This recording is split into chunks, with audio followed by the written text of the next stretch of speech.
Hello,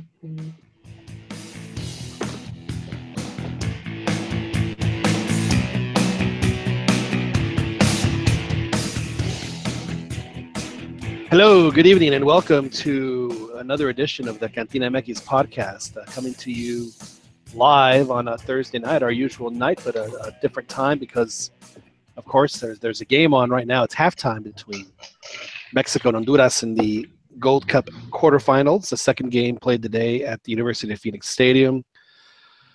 First game won by Jamaica 2-1 over those plucky Canucks that came very close to getting the equalizer there and sending it to penalties, but unfortunately did not have luck on their side and succumb to the Reggae Boys 2-1, who now moved to the semifinals and await the winner of the match that we're watching right now between Mexico and Honduras, with an early goal by I want to say Ruben Pizarro, because that's my buddy, my announcer friend, who I help out when we do Longhorns, el doctor Ruben Pizarro. But it was actually Rodolfo Pizarro who scored in the fourth minute for Mexico to make it 1-0, and that's where we stand at halftime. We're doing something a little different tonight. We want to try it out, see if we can maybe you guys can join us on the chat here. I think that our technical director is going to get a telephone number up and running here shortly. We, as always, appreciate that. And, of course, you can listen to this and all our previous editions. Download from the podcast center on Apple iTunes and, of course, from Google Play. My name is John Jagu. Glad to have you guys join us tonight. As always, a full complement of savvy Mexican soccer connoisseurs. We have with us out in Escondido, California, Daniel Preciado joins us. Daniel, what are we drinking tonight? I don't know exactly right now. Probably going to go, the next beer is going to be a Modern Times Amber, I believe it's called. Modern Times Amber. Yeah. That sounds good. Now, are those microbrews out there, are they a little hoppy? Are they a little hoppy? Or is it does it taste like a more mass-produced beer where they take the hop out? Some go overboard with the hops. Okay. Like with the double IPAs, but some are just like really, really aggressively hoppy and bitter. But no, you can find everything here. Have you trained your boy to determine like between a hoppy beer and a Hefeweizen, and he can like blindly just go, oh yeah, that's a porter stout. Just by cracking the just top, by hearing the sound of the bottle opening, you can tell what it is. That first whiff, whiff, if it's citrusy, okay, it's probably an IPA. Like, oh, it smells. So you are raising. I'm teaching him. Yeah, absolutely. Good for you. It's a good skill to have. Well, glad to have you on, Dan. It's pleasure as always. Well, the pleasure is all ours. Over a little further south, we have in South Los Angeles a gentleman who has just admittedly woken up because he's working the night shift, but we're glad that he has joined us here in his morning. Joel Aceves joins us from South Los Angeles. Joel, how are you? Doing good, John. You are getting ready for the Chivas defense, Joel? I am ready. I am ready, John. Joel, do they have enough resources for the siege, or are people going to break through? You know what? They lost against Tigres, and they tied Porto. And they were close games, So I think they'll have enough to hang on, at least until more of the players get well. As slowly but surely the reinforcements come alive. Yes, sir. Well, we'll be keeping an eye on that, as I'm sure you are. Over in Orlando, Florida, we have with us Rigoberto Raton Ayala. Rigo, how are you? I'm good. And yourself? Doing very well, thank you very much. How are things in Orlando? It's hot and it's humid. Yeah. Are you bullish or bearish on your Chivas to start the season? I'm bullish. I think it's gonna be all right. I think it'll be all right. I think we'll make the Liguilla, and once we're in the Liguilla, we'll have the full squad, and anything can happen. As we have seen repeatedly in Liga MX, if you're hot going in, you're the team to beat. Yeah, and I think Regardless of Almeida's style of play, and you see it like even like with John when Joel said about the Tigres game, we played against Tigres with with half of team of youngsters, and we gave them a pretty good match. So I think we'll get some guys back. We'll get Pizarro and Pineda and Brizuela back, and we'll have a decent season. Well, I hope for your sake that will happen. Now, I heard some ice clinkling earlier. Who's got the ice clinkling? That was me, John. Joel, what do we have, Joel? It's a Sprite. Well, so you just woke up, so you really, I understand. So you can't really, really can't like just jump right into the. No morning scotch. No morning, your morning bourbon. No. Yeah. Or as we used to call it back in the old days, of course it wasn't scotch, but the old, well, maybe I shouldn't say it. You guys use your imagination. So, gentlemen, it's 1-0 here at halftime in Phoenix at the University of Phoenix Stadium. The stadium is, frankly, I think that CONCACAF is probably more than a little disappointed with the turnout. It's nowhere near a sellout. It doesn't even look like it's half full. The attendance in this Gold Cup has not been as prevalent, I think, as they have in previous editions.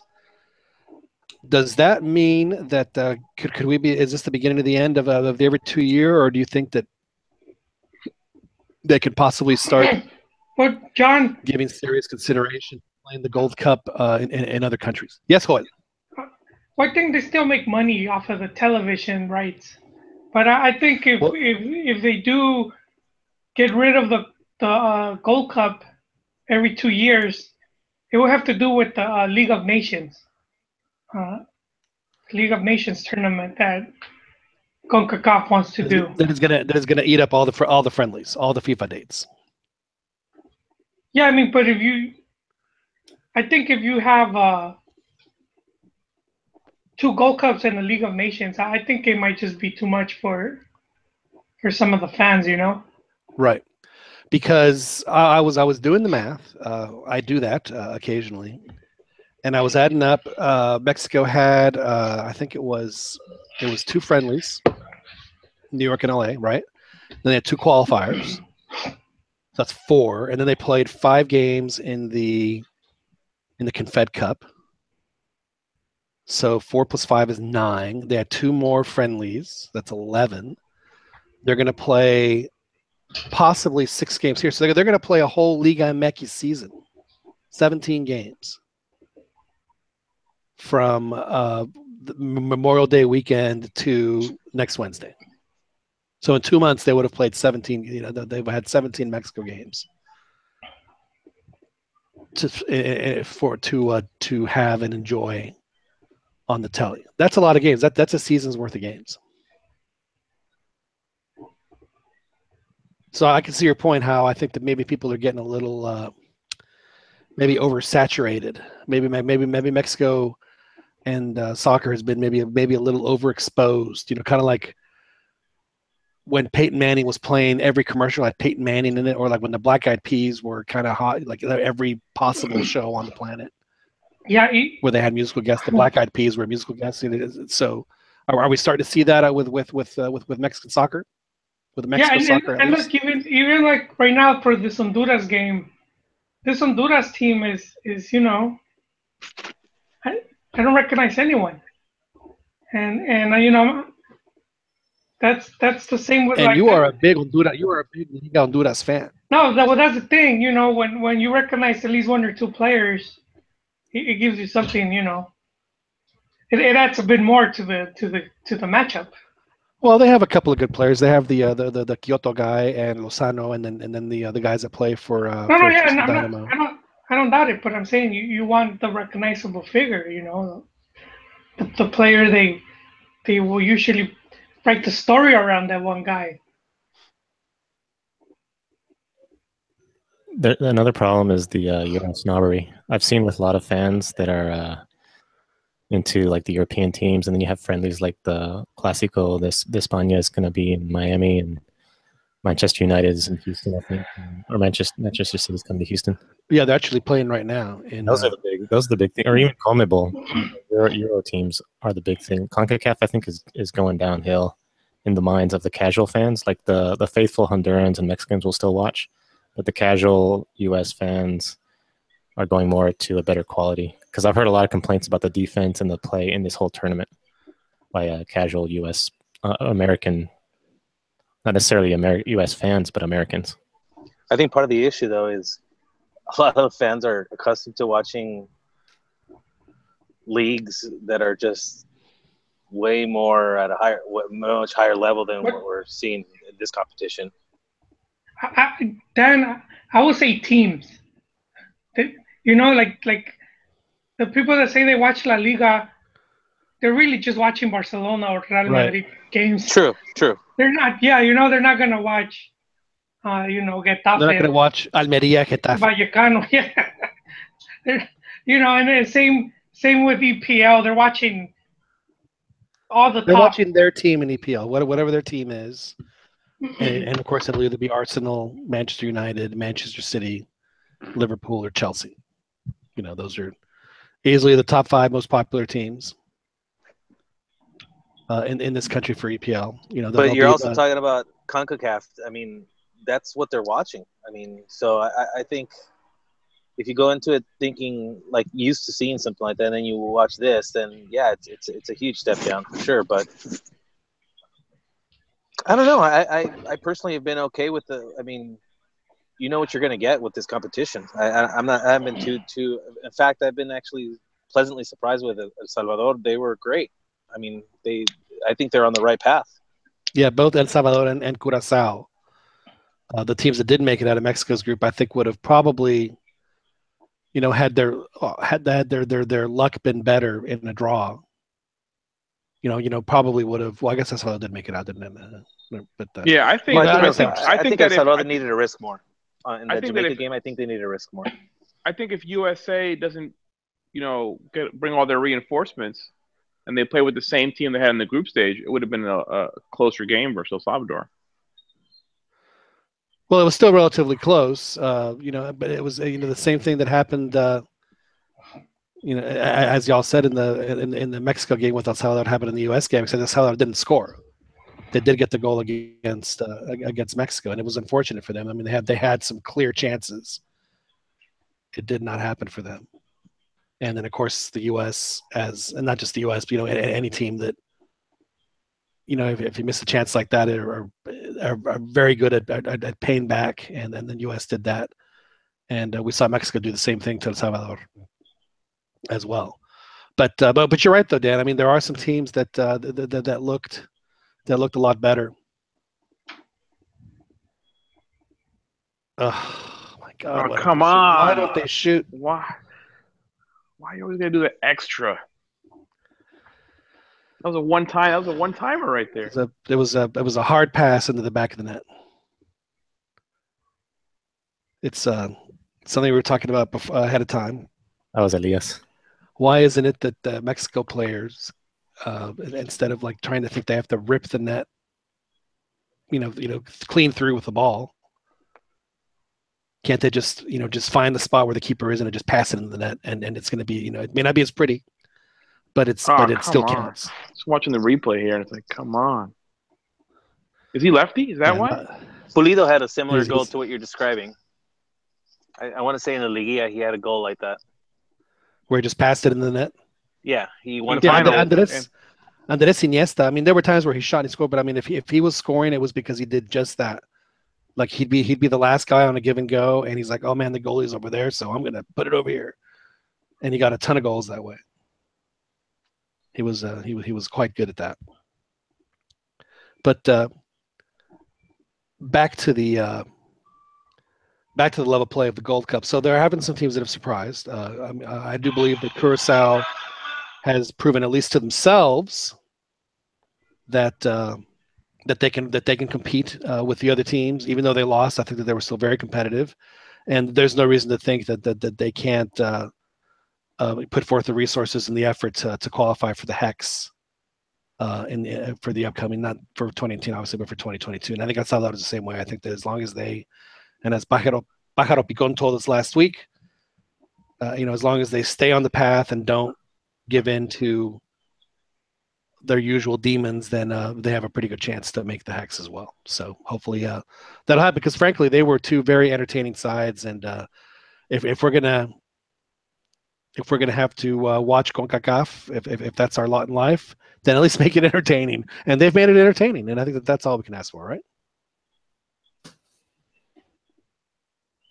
I think if Mexico had lost like that, maybe some people would be bitching less. Right.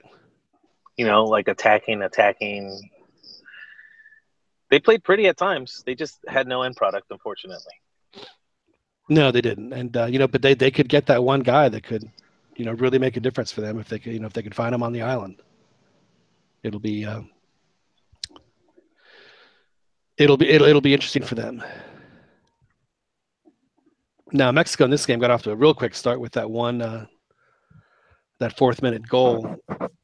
So what would Mexico have to do in this game to call off the Dogs at least for 24 hours? I don't think they have to do much more. But I mean, to appease the critics, to 2 appease more goals. Los haters. 2 more goals, probably. 2 more goals? And no chances for Honduras. But that's just going to give them, they'll just go to the default argument of, but it's Honduras. The worst Honduras team in the history of Honduras. Yeah. We hear that a lot, actually, on this podcast. Yeah, I'm sure he'll mention it as soon as he gets back on the line. Yeah. So you're probably right. But no, the complaints are going to come in the next game when he changes all the players from this lineup. Yeah.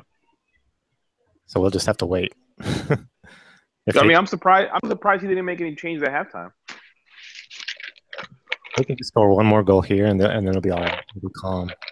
The next game when he changes up, like a lot of players. Yeah, I think if they score one more goal, that it's fine.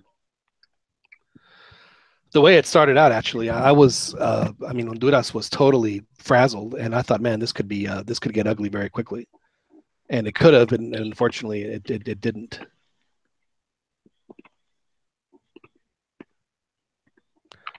I really dislike.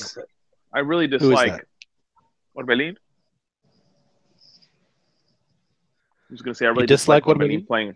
No, I dislike him playing on the wing. I feel like he just loses productivity. It's wasting. Yeah, you're wasting. You waste his productivity.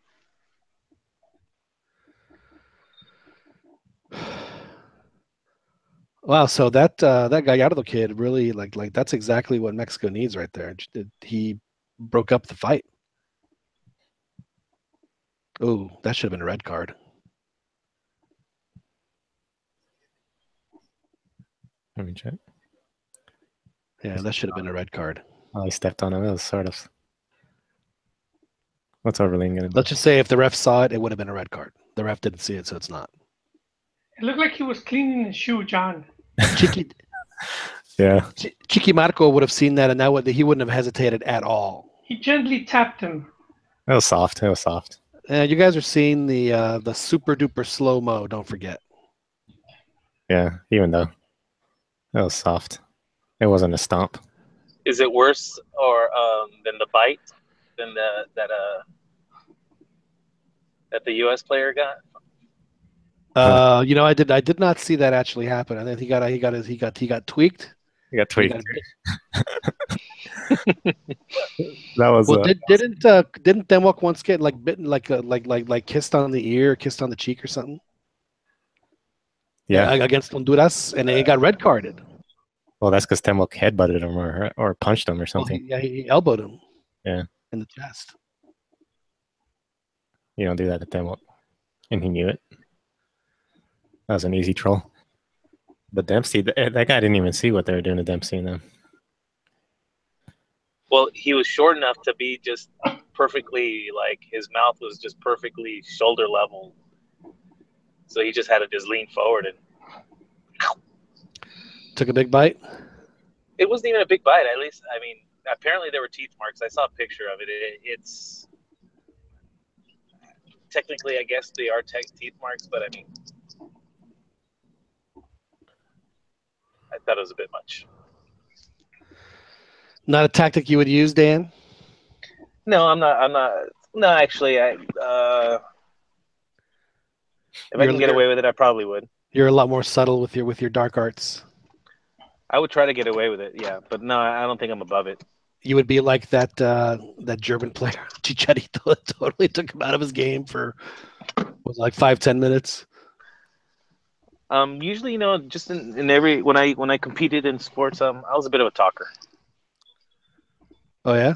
Yeah, I like to talk a lot. So that I guess that was the extent of my dark arts. I didn't try to do anything else. Too much on that pass. You are right there, Rigo? Yeah. He had him. Put too much pepper on that? Yeah. They should be shooting from out there. They should. I thought Pineda was going to take it, but yeah. Well, that's the life of watching the Mexican national team is that 9 times out of 10 they won't take the shot. It's frustrating.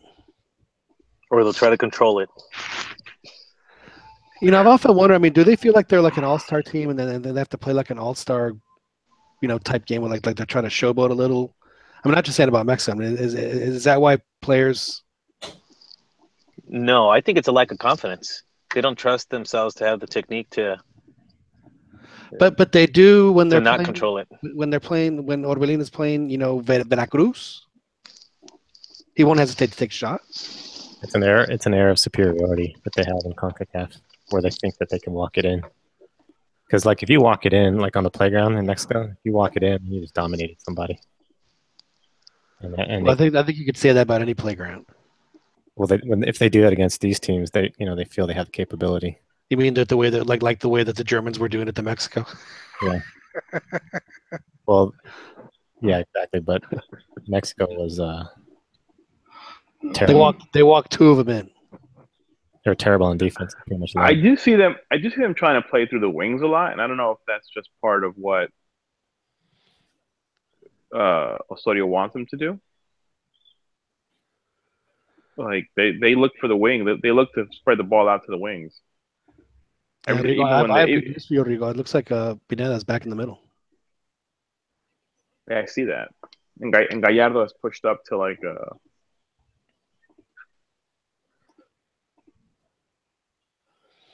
left wing. The wings, I think, is a Mexican type of thing. These guys watch Barcelona and they idolize Messi and all this stuff. Messi would take shots all the time from outside of the area. If Messi has an opening, he's going to take it. Yeah. I mean, if he's inside of 30 yards, forget about it. There's perfect opportunities for them to look like Messi on certain occasions, but he also does do those passes like to walk it in as well. But he's got like pinpoint passing. Yeah, but he also does that when he has like right there 5 guys on him. Yeah, true. And he's got Suarez in there to finish it. I guess we're not playing as well. A lot of the times when you're outside the area and you go to take a shot, if the defender's in a proper position to block it. So if you're going to actually make it or not, which is sort of a gamble and a high percentage. I mean, you could always get between their legs and stuff like that, but I just think you get a good amount of garbage goals by taking those shots. Like a lot of U.S. type of goals Bounces. off a rebound, and then Right. if you blast it hard enough and the keeper can't control it, can't parry it out, then it you have a guy like Chicharito in there to clean up the mess. But yeah, I don't know, because I know we talked about it. I really seriously doubt that that's direct instruction that they're getting from the coaching staff not to take a shot. So it's kind of a mystery. Okay, so Univision is doing this thing where they're going to talk about Pizarro's goal. Had it been me doing that, I would have said, okay, now let's look at the second play because somebody tipped that, and the replay was not conclusive or not as to whether or not he was offside on the play. It looked like what the rule of offsides is like if any part of your body that you can score with is offsides, then you're offside. So if your toe is offsides, you're offsides. If your knee is offside, you're offside. But if your hand is offside, then that's okay. And it looked like his leg was offside on that. Pizarro? I thought Yeah. Pizarro was onside. If anything, it would have been. Yeah, but did you see the tip? Hey now. I thought seen a grown man naked. Elias Hernandez was in front of him. I thought maybe he would have been offside. But Well, yeah, but what I'm saying is that guy tipped it. So, but I mean, it wasn't a clean pass from Dueñas to Pizarro. Mm-hmm. So when he tipped it, was Pizarro offside? Pizarro offside. I think that part of his the front part of his leg was, so that should have been an offside. I'm not sure he tipped it. He did tip it. Trust me, he did, because on the super slow-mo, you see the ball hit his foot and it changes rotation. He definitely tipped it. But the thing is that I don't think that it was such a small tip that the flagman would not have seen it. But I think that's one that would, if that VAR would have been overturned. Yeah, they would overturn that. You never know if they wouldn't have seen the tip. Probably that was one of those. Right. And to me, if you really want to fix VAR, this is how you fix VAR. You do it on. You say VAR is only going to be used for goals that are scored, and possible red card plays, and then you can start adding stuff, because I mean, to make everything available, it just makes it too convoluted. And I do think that they should give a coach a challenge. I think a coach should be given the opportunity once a game to challenge whether or not it was a goal, or whether or not it was a penalty. I think that would make it very interesting.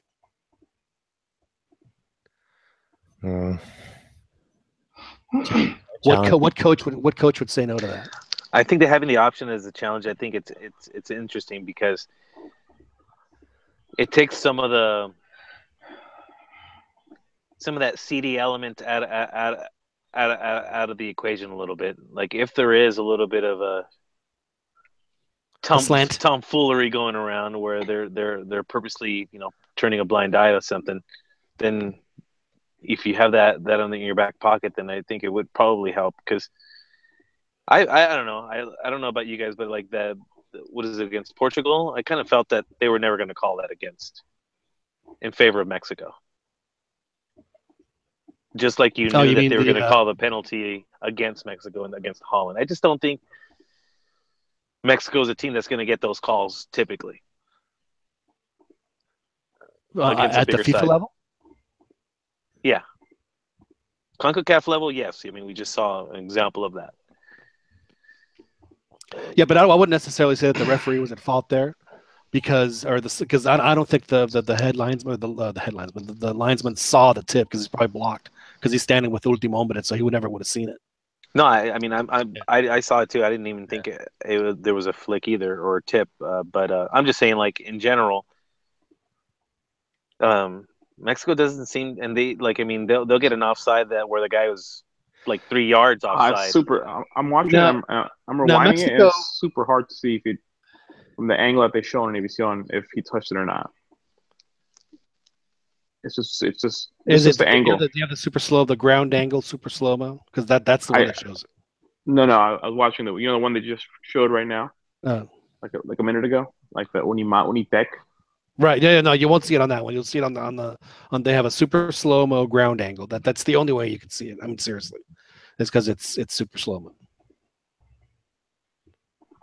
But isn't that what the replay technology or the replay is supposed to show? Yeah, I mean, all if it's not a legitimate goal, then it shouldn't be a legitimate goal. I don't think anybody have a problem with that. But interesting point you raised there, Dan, with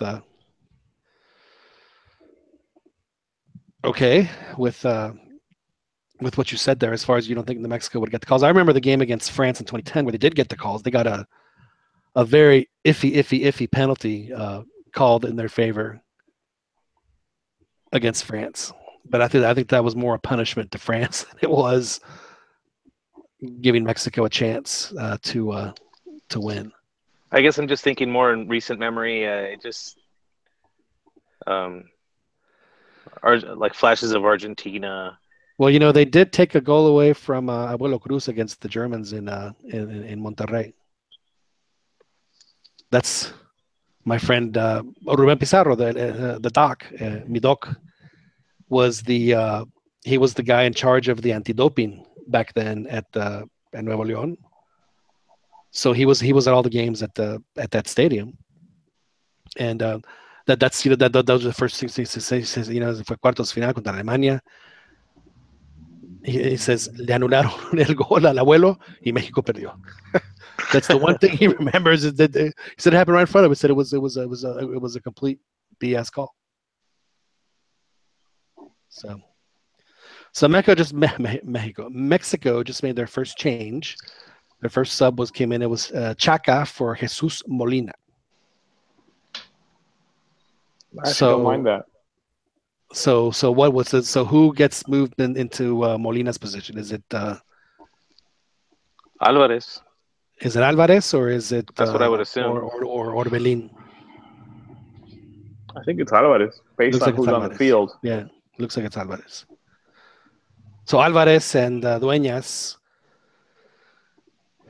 is it's actually, that's not too bad.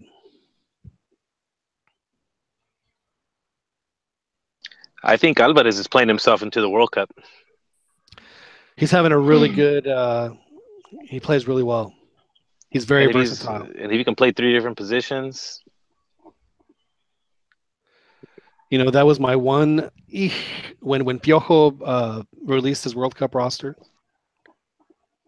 I don't think anybody had any. I've never seen. There was no not even 10 minutes of debate about the roster. I think everybody agreed those are the best 23 players Mexico can send. I mean, there was no who didn't make. There was none of that. But the last guy that seemed like he made it was Carlos Salcido. I thought, well, that's a good pick. He's can play central, he can play wing back, and if you absolutely have to have it as a DM, and unfortunately that was where he had to play against Holland, and it just it was unfortunate. Not that he couldn't play it well, but they would just it was not his best position of what he could do for Piojo. In fact, he'd come in against Cameroon in the 85th minute, and then he brought him in as to take out one of the centrales. So you're my central because you're you're still our fastest central that we got. 37,000 in attendance in Phoenix. Wow, that's seems low. That's barely half the stadium. Didn't they get 50,000 against against El Salvador? The first game? El Salvador, yeah. But keep in mind, El Salvador travels well. Salvador. Yeah, they apparently they had the majority yesterday in Philly. So I think that was probably maybe explains that it was because it was. I mean, clearly Mexico outnumbered the El Salvador fans, but still they were heard. So I'm pretty sure they filled up the seats too. They all made the trip from LA. I mean, do you think it's also partly that Mexico's just been playing bad? I think. Well, I don't think it's that they've been playing bad. What's the list? They have fatigue, man. That's Mexico fatigue. I mean, in Phoenix last year, they got to see him play Uruguay. With and a good game to boot with the absolute best players they had. I think part of the reason though that a lot of Mexicans aren't going to the games is because of the players that are on the call-up list. I think everybody sees it as a Molero tournament. I think that's what it's been sold, by the media, and I think that's a big part of it. Well, when you don't have Chicharito, you don't have Gio, you don't have any of those names to put seats, put fans in seats. And the one big name that they did have to put in the seats was Alan Pulido, and he got hurt. Go ahead, Joel. Well, it's also the prices. It's pretty expensive now. I mean, to pay for a midweek game, all that money, and including parking. And beer's $10 a pop. Yeah, so I mean, you're already gonna get to see the tournament on TV, and just because Mexico plays so many games, it's not like before where Mexico only came a few times a year. I mean, it seems like they play in Phoenix every year. Twice a year. So, maybe this would have been and I'm sure that the reason that this game was in Phoenix, thinking, well, our Mexico fan base is there, so we'll get a good gate out of it. And I think the gate obviously could have been.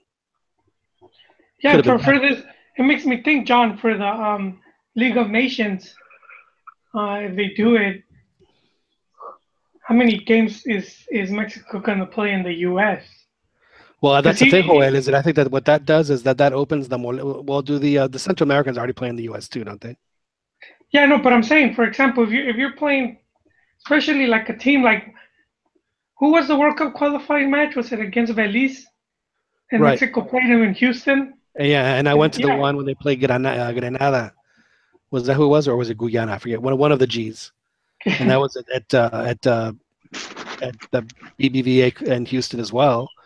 And that was the game where they was 0-0 like in the minuto 80. That was like the beginning of the Chepo Funk, and they scored 5 goals in 10 minutes to make it, at least to make it look respectable.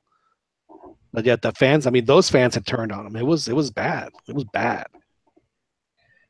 Yeah. So I mean, yeah, this cup's always been a bit of a stretch. It's never really benefited Mexico. Well, I'm gonna disagree with you there, partner. I think that it has benefited Mexico. I think when it's used correctly. Now, in 2009, when Vasco came on, I mean, the Gold Cup was like heaven sent, kind of like the Copa America was for him when he started in 2001. I mean, he gets this tournament, to see what he has with his players. So I think the Gold Cup in that sense has helped. And I don't think any of us that are on this podcast right now didn't have the biggest effing smile on their face when Mexico beat the U.S. 4-2 in the 11, thinking that, oh my God, this is happening, like it's happening, boys, it's finally happening. No, but this is the second one. I'm the one that is always played close to the World Cup. Right. That's the one that's not good. It's a bit like the 2009 one was terrific for Vasco. He gave that's when Gio really kind of made a name for himself in the national team, and then Vela was terrific too. And yeah, but see, when you have like a process, it could start hurting you because La Volpe, he was already deep into his process, and that Gold Cup, the team didn't do good, and it hurt him. He was actually going to get sacked if he had a bad result against Honduras, which was his opening game, and they ended up winning. Who's this? For La Volpe. When he played, because he played the first Gold Cup is the one Mexico hosted, but yeah, then but the second one he had was right after the Confed Cup, and their first game was against South Africa, and he lost. I know, but that's what I'm saying. It hurt him, and going into the Hex, they were gonna sack him, and this was one of the FMF dirigentes that admitted. He was in one of the talk shows, and he said how. He was talking about how difficult sometimes it is to like for the procesos and to get support. And he was saying how they were already like making plans of who was going to replace him had he lost against Costa Rica. I mean, I think this tournament is good in that it allows you to see a lot of the guys that normally wouldn't get call-ups or that wouldn't make the 23, and see how they play on the next. Like for example, we're seeing a lot of guys on this team that have potential to be on the senior team. Yeah, I agree 100% with that, but the fans don't see it that way, and they're seeing it as entertainment. And if the team that you put, the product, I should say by this point, the product you put in the field, it's not going to entertain them. They're just going to turn against it. I mean, but at the same time, like, we've been getting crappy products in the United States for a long time. Like, it doesn't matter who the names are. Like, these guys aren't coming. That's not necessarily true, though, because to me the real moleros were the non-FIFA date games, and Mexico, like even in the La Volpe era, had a ton of those, and because of the fact that that they didn't have that many Europeans playing, that would be called up to the national team. They only had Rafa. That was it. I mean, me But personally, now they're here in the U.S. If the U.S. is playing or Mexico's playing in the U.S. on a friendly, it's a fecha FIFA, which means they can bring the superstars, and those are the ones that sell tickets. So yes, so as Dan was saying, this is the undercard. no, but what I'm saying is it hasn't mattered. Like, I mean, I'm just saying from what I've seen, it doesn't matter if you bring the superstars to the U.S. Like, yes, those guys, bring the money in. You're still not getting quality soccer. You're not getting, like good victories. So that's what the Copa America was supposed to be last summer. The Copa America was supposed to be you guys have put up with Moleros for 20 years. So now we're going to play some meaningful games for y'all and to reward you. And you guys are going to support the hell out of us, and we're going to reward y'all with winning the tournament. And it did not happen. Like, I refuse to go to any more games for Mexico and the U.S. I've been to like 3 or 4, and they always draw, and it's against crappy teams. And I'm just like, I'm not gonna waste my money on that anymore unless I'm going as press. Beer's $10 a game. Yeah, $10 a glass. $20 to $25 for parking. I think the last game I went to, I paid $150 to sit like 50-yard line. Like, hey, I'm not gonna do that anymore. I would rather go to Mexico and watch them play in Mexico. What about the ones that pay the like the $300 a pop to sit right behind the ad boards? It's terrible. And it's always full. There's a lot of rich people, man. I mean, in New York, when I lived in New York, you'd go to a game and you're looking at like $150 to $300 for tickets, and then like $25 for parking, and the beer is ridiculous. And then it's like a 4-hour commute to get back. There's only one way in and one way out, from Jersey into New York. They don't have a train station at the stadium? There is, but for the most part, you drive. Because unless you live in Manhattan, you're not really taking the train. So we would always drive, and it would be like 3-4 hours because you have to cross George Washington Bridge, and to me it stopped being worth it like a while ago. At least here in Orlando, it's a lot easier to get in and out of the stadiums. But in New York, it was terrible. And people still go. I mean, I have tons of friends that still go, and I'm like, I'll watch it on TV. The Rose Bowl's notorious. Qualcomm's pretty terrible. Yeah, there's yeah. I mean, that's one thing I do enjoy about Orlando is like for sporting events, it's pretty easy to get in and out. Ticket pricing isn't that bad. So did that hit the post, or did he save that? Well, I guess we're gonna. I thought it hit the post. It's a hell of a shot, dude. He saved that. Holy smokes! Oh shit! Wow. I wish he would have let that go in. Kind of. That would have been badass.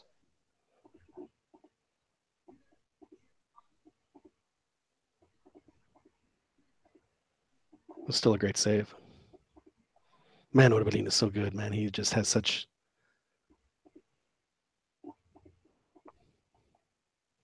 I think Orbelín has the game that would do really well in a much better league. I think he could hold his own anywhere. Yeah. There are plenty of little guys that play soccer and do it really well. I think in his position, he can get away with it. He's just very good box to box. Yeah, but he has such good ball control. I mean, good ball control, that's what makes him so dangerous. And then he's able to change his speed up. Like, yeah. I was gonna say he's shifty. Yeah. Joel, how many years do you want Orbelín to play at Chile? You want him to go the whole career? You want him to be Chile por vida? We haven't had one in a long time. Last one was Reynoso, right? I don't even remember. And I don't think we even see players like that anymore. See, I forget that we have another Chiva Hermano on the show. Raton, what about you? Who was the last Chiva de por vida that played for Chivas? Chiva de por vida? Damn. From stem to Ramon stem. Morales? That's who I was thinking. Was he at the club the whole Ramon time? Morales? He started at Monterrey. He was brought as a fringe player, and he ended up, becoming one of the best in his position. What Salcido. about Reynoso? Yes, no, Salcido left to Europe. Salcido left to Europe. Oh, that's right. And he played with Tigres. Yeah, you know But what? given that he's still there, you could kind of say he's been with the team a long time. You could indirectly Salcido. blame Tuca for Chepo's problems, because Tuca was the one that moved Salcido to the middle to play as his contención. And he did okay, but Chepo would still call him up. He's like, "Oh, you're playing contención, so I'm going to play your contención." And he was terrible at it at the international level.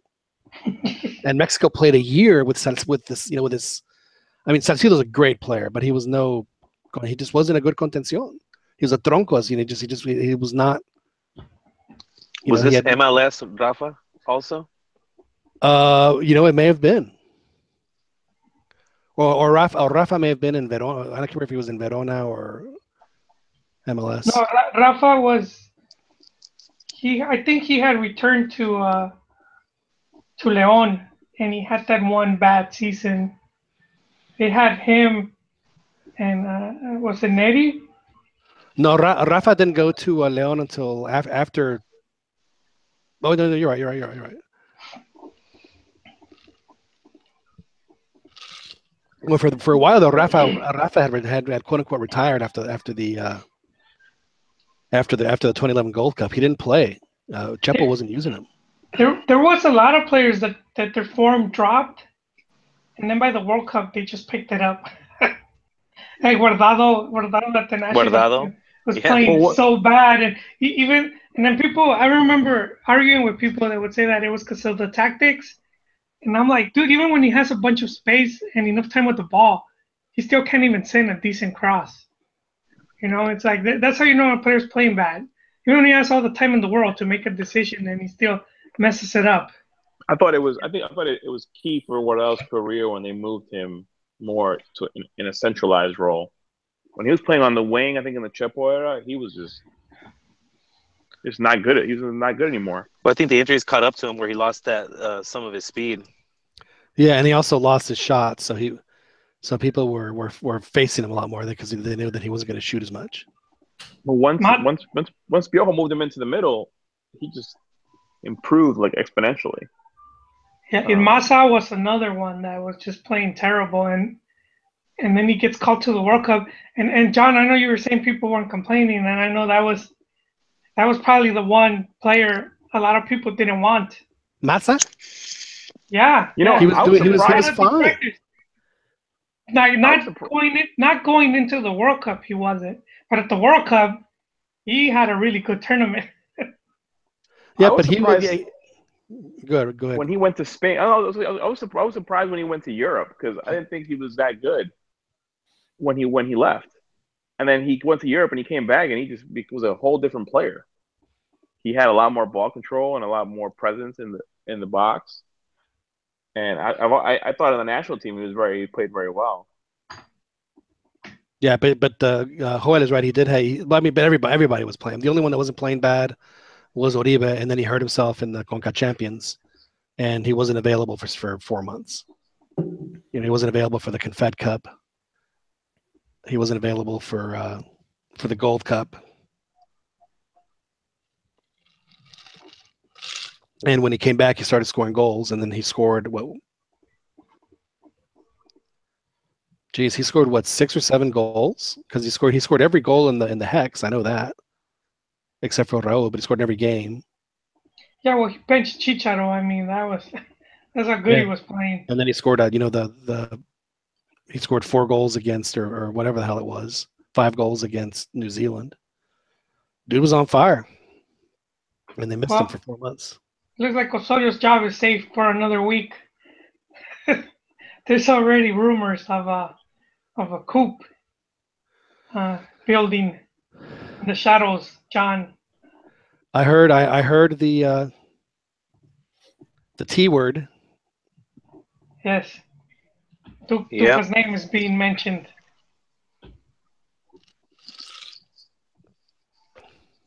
Jones. I'm not gonna lie. I have a look. I don't You sound empty. want it to happen. I was a little empty. Thank you. I don't want. I mean, because if that happens, that means Mexico's playing badly, and that's not. As a fan, it's not really what you want to see. But if things have to happen, if they have to break a certain way, then so be it. And But see, that's the thing. Right now, things aren't even going. I mean, they're if he not. gets fired, it's because of the 2 games. And well, you know what, Dan? One of the reasons, one of the main reasons why they want to sack him is because of the patrocinadores are not too happy. Ratings are down. You guys mentioned the stadium attendance. It's not that good, and T-shirt sales have been poor. So actually, jersey sales haven't been good. So they need to spice that up heading into the World Cup. I don't see how a new coach improves jersey sales. The play of the team. I think Adidas needs to step it up, personally. Which jersey? This regular T-shirt that they have out there. Yeah, the Rey Mysterio shirts were pretty nice.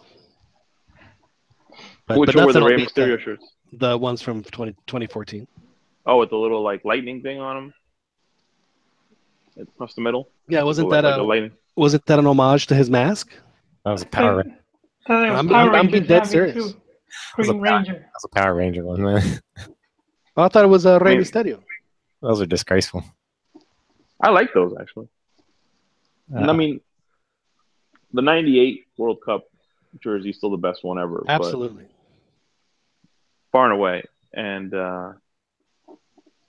they had a jersey before the I think it was before the 2010 World Cup by Adidas that kind of did some sort of like Aztec design into it, but they didn't end up using it in the World Cup. They used the black jersey instead. Well, the most badass alternate I've always thought was the one they wore in '94 with the eagle wing that was going across the top. Oh yes, the white. That was a good looking uniform with the red shorts. That was a good looking uniform. It's an Umbro, right? Yeah. And it was Umbro, and if you saw Campos multicolored kits, you will see that there's a tape over his. Oh, because he wasn't wearing Umbro, but he had no choice. He had Nike, but you will see like it's taped up. He had no choice. By the time the '98 World Cup rolled around, he was not allowed to wear any of those, right? He was wearing the. No, he was using whatever kit was what the team wasn't wearing. He didn't get a kit until the Germany game, which of course then they lost. But he couldn't wear the white one because Germany wears white. Yeah, that white kit actually was pretty sweet too. No, that was beautiful. Yeah, it was just a great look. And then I love the wavy flag lines on the shorts. I mean that thing was as over the top as a uniform could get, and it all worked really well. And I mean, I wish Adidas did this for the Mexico now. Wait, that was ABBA though, right? ABBA Sport. Yeah, that was ABBA. Yeah. ABBA Sport. But I mean, Nike's doing the retro America jersey, and I don't think they did the original one. That was Adidas too. But I mean, it's just they're not like copying it. Yeah, completely. Now the new jerseys that I think are outstanding are the new Chivas jerseys with the Huichol pattern. That is really cool. If I were a Chivas fans, then that might be one that I would have to have. Yeah, I'm waiting for it to come out so I can get them. Both of them. And the fact that it has no sponsor makes it look so much better. Yeah, that America jersey would be like so much better if it didn't have the Home Depot logo in the middle. Oh yeah, that really. But I mean, there's a video on how to take it out. Oh, there is. Yeah. I mean, not that I'm getting one, but for all the America fans. But I just think it's a nice jersey. Well, what's with the star? The iron-on star. Oh man, I saw an interview with Higuera trying to like pass it off as like it's something that's happening in Europe. I'm like, stop with the fucking bullshit. I'm like, nobody in Europe is doing this. He's like, oh yeah, it's new technology. All the teams in Europe are doing it. They're ironing on stars. Because... Yeah, that's what said they wanted the fans to be part of the experience of the 12 star. I was like, come on. Well, apparently it's because they designed the jersey during the season, so they couldn't change the crest at this point now. Unbelievable. That's the dumbest thing I've ever heard in my life. That's the cheapest thing I've ever heard. Yeah. Well, I don't know about design. I heard they went into production before thinking they weren't going to win. Well, it's because they got so used to not winning championships that you can understand why they'd want to get right. No, I don't think the company was probably even thinking, and they just went. It just went into before the league ended, and all of a sudden, team has another star. Come on, but isn't that star like a different size and color? Yeah, it's a different size. It's like it's bigger and it's a gold. So where does it go? You know what? Put it on yourself wherever you want. I kind of like though what Santos has done with their jerseys now with their sponsors. They just kind of made the sponsors like incorporated the same color scheme, so at least it hides it better. Right. Yeah. So if the America jersey would just had Home Depot in the same color as the I guess at that point it would have been blue, then no one would have had a problem with it. Because it ends up looking like NASCAR. It clashes, but I will say Leon's jersey looks like NASCAR. Right? That it used to be a lot worse. The jerseys used to be. I mean, how many sponsors did Chivas have? I mean, they used to have like 10, 11 sponsors on the front, on the back, on the left cheek, on the right cheek, on the socks, on the shoes. I'm a Santos fan, dude. I remember that. I was going to bring it up, Dan. I was just going to bring it up. I remember seeing the guy where I used to go scrimmage, and it looked like the newspaper ad. Like the ad section, like the back page of the LA Observer or something. Yeah. Oh man, people would talk shit, man, because I would still wear it, You were walking billboard. Fuck yeah, it was terrible, man. Like, because it even had obituaries. You know how like the guys are. They smell blood in the water, and then they just all start like piling one joke after another. So yeah, I endured that a few times. No, Dan. Now, luckily, is that the bad Dan? Goal shirt. Oh. Oof. Yeah. Yes. No, the first one I think that I have is really old. I don't want to say bad, Dan. That's some poor reference. How about the Jim Morrison, in Miami Dan shirt? Okay. Is that better? Honduras almost equalized. How about Jim Morrison with the beard? The big one, yeah. It had a lot of. It was around the same time that El Homie was on the team. Just to give you a frame. Right. I don't know what year that was, but when he was on the team, that's when I was at my. So when you were passing out in the yard. Yeah. Yeah. Hey, we've all passed out in the yard, Dan. It's okay. Except for Chiquis. I remember hitting 240, and I was like, 240?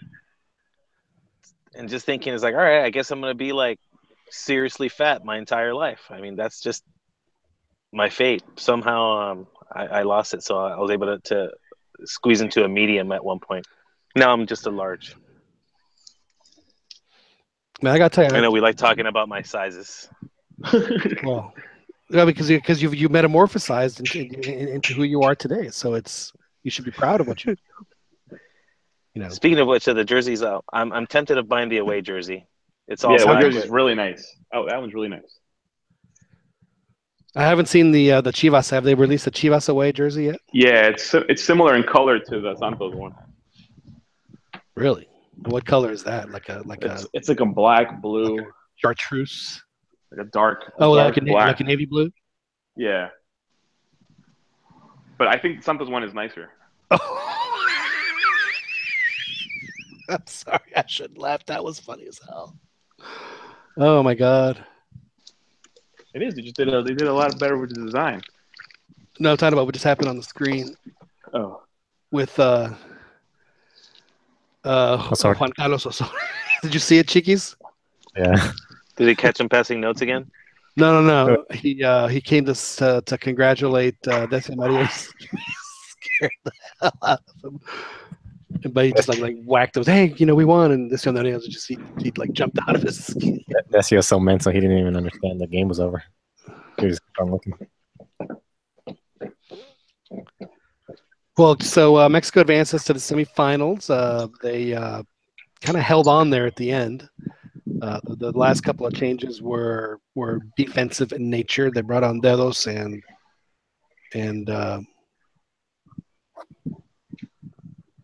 I forget who the other guy was. Oh, and then Chaka to shore up the back, and they got the 1-0 win, and they advanced in this. So I don't think 1-0 is going to be enough to call off the dogs. So we'll start with the top dog here in this. So Joel, 1-0, not enough, right? Osorio's still firmly on the hot seat. Yeah, I don't think this justifies. I mean, he's not getting sacked over this. No. There's talk already. I know some people were hoping for. Yeah, I was gonna say, I think at this point, if he gets fired, it's got nothing to do with what's going on the field. Yeah, they're just waiting for an excuse. Yeah, that's what I'm saying. I think they're just gonna do it if that's the route they're gonna take. Because I mean, if you're being objective about it, he is playing with. Liga MX teams didn't allow a lot of players to the reinforcements. Then, allow me to interject there. So he just came out and he blamed that on the FMF.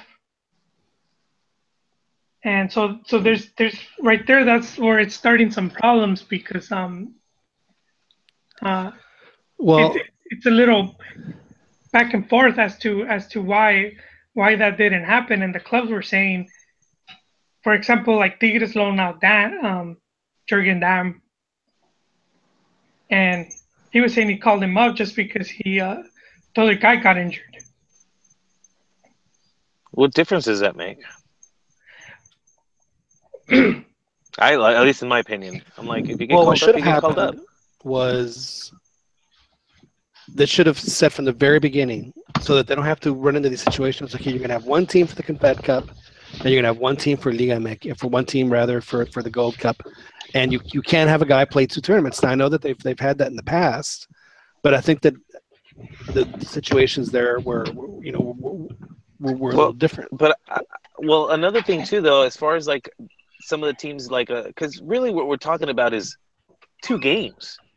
We're talking about a week.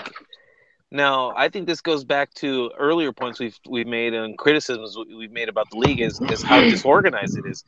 If you know that these tournaments are running, I mean, the schedules are out, you know when the games are going to be played, why not just push the Liga MX by 1 or 2 weeks? Right, and then have a couple of jornadas to make up for the time if you need to get out. And they can go back to having, I mean, you cannot. Are we finished? It sounds like are you guys old enough to remember the days when you had to fix your parents' drinks with the ice bucket and the ice cubes, or did they already have the ice coming out of the fridge at that point? We had ice trays. I had ice trays. Yeah. Oh, I had ice trays too.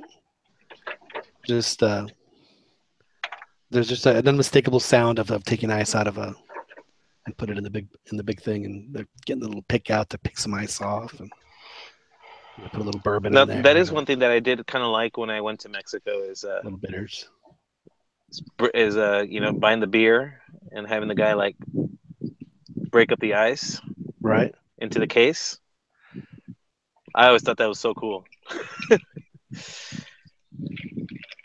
Like, look at that, man! They're keeping your beer chilled for when you get home.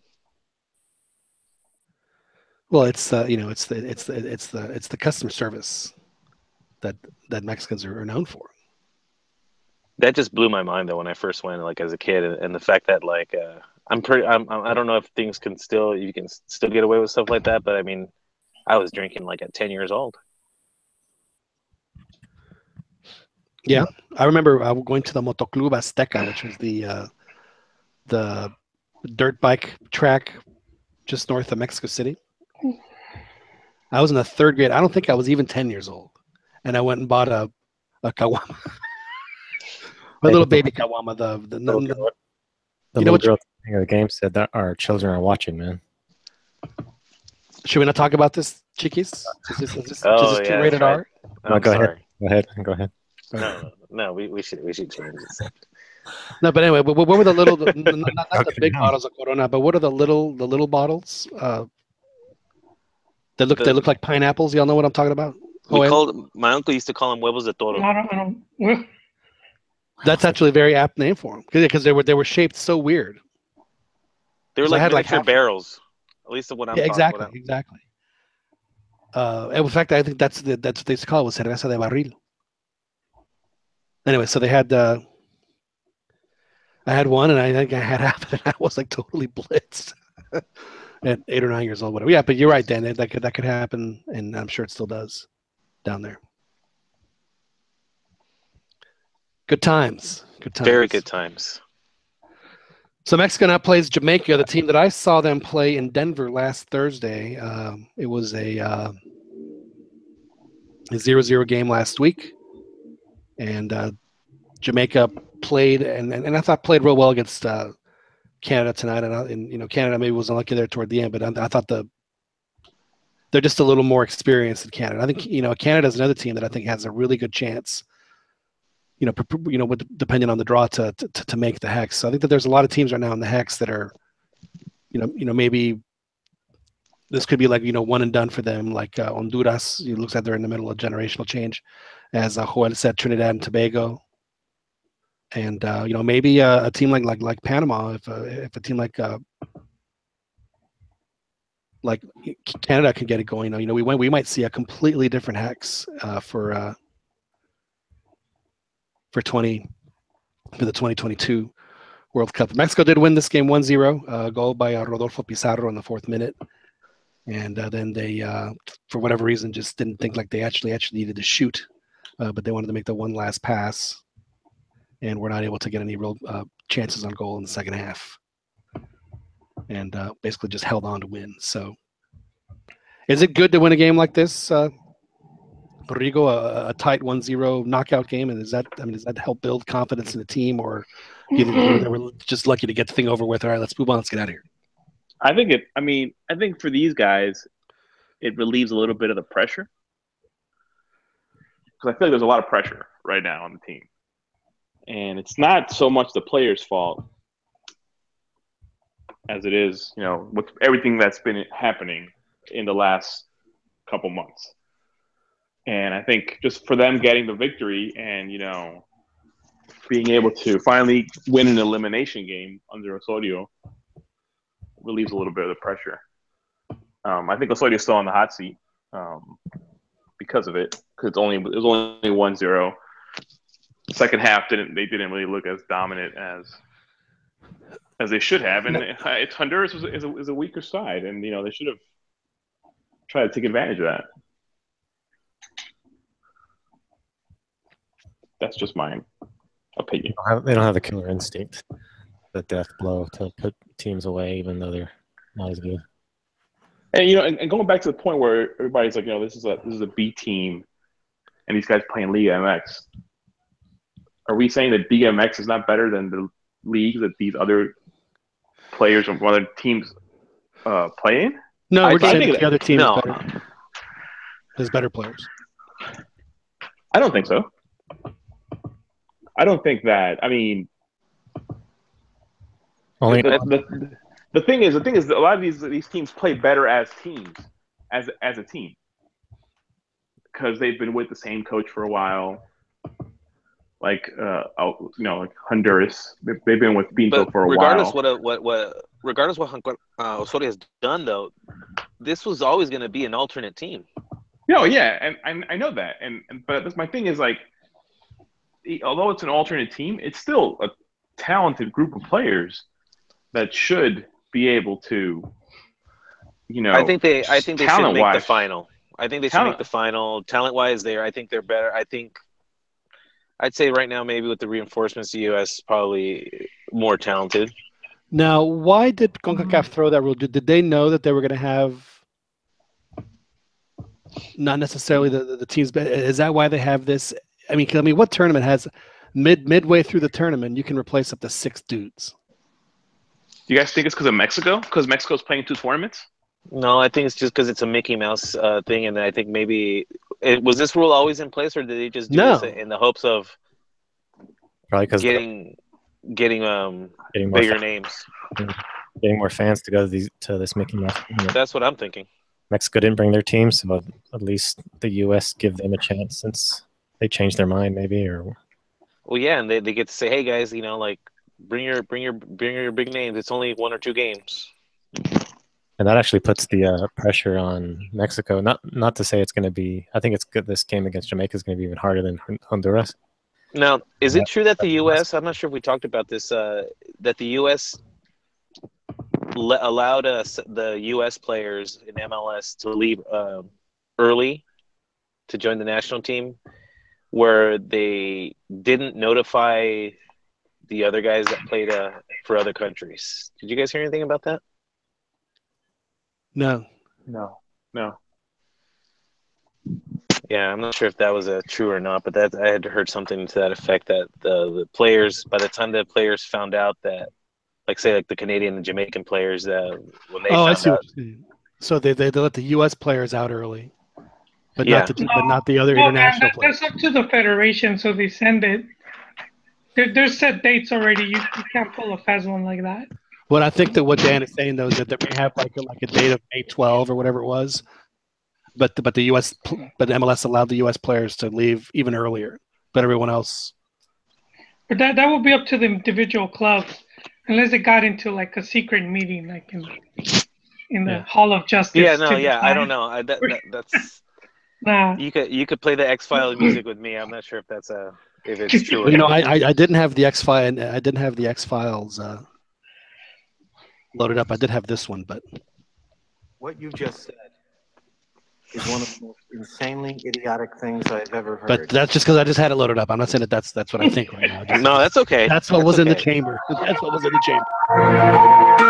There we go. There you go. See, we have backup drops here on the CantinaMX podcast. So I did not hear that, but I do think it's kind of funny that the U.S. bring the guys that they bring in it just cracks me up.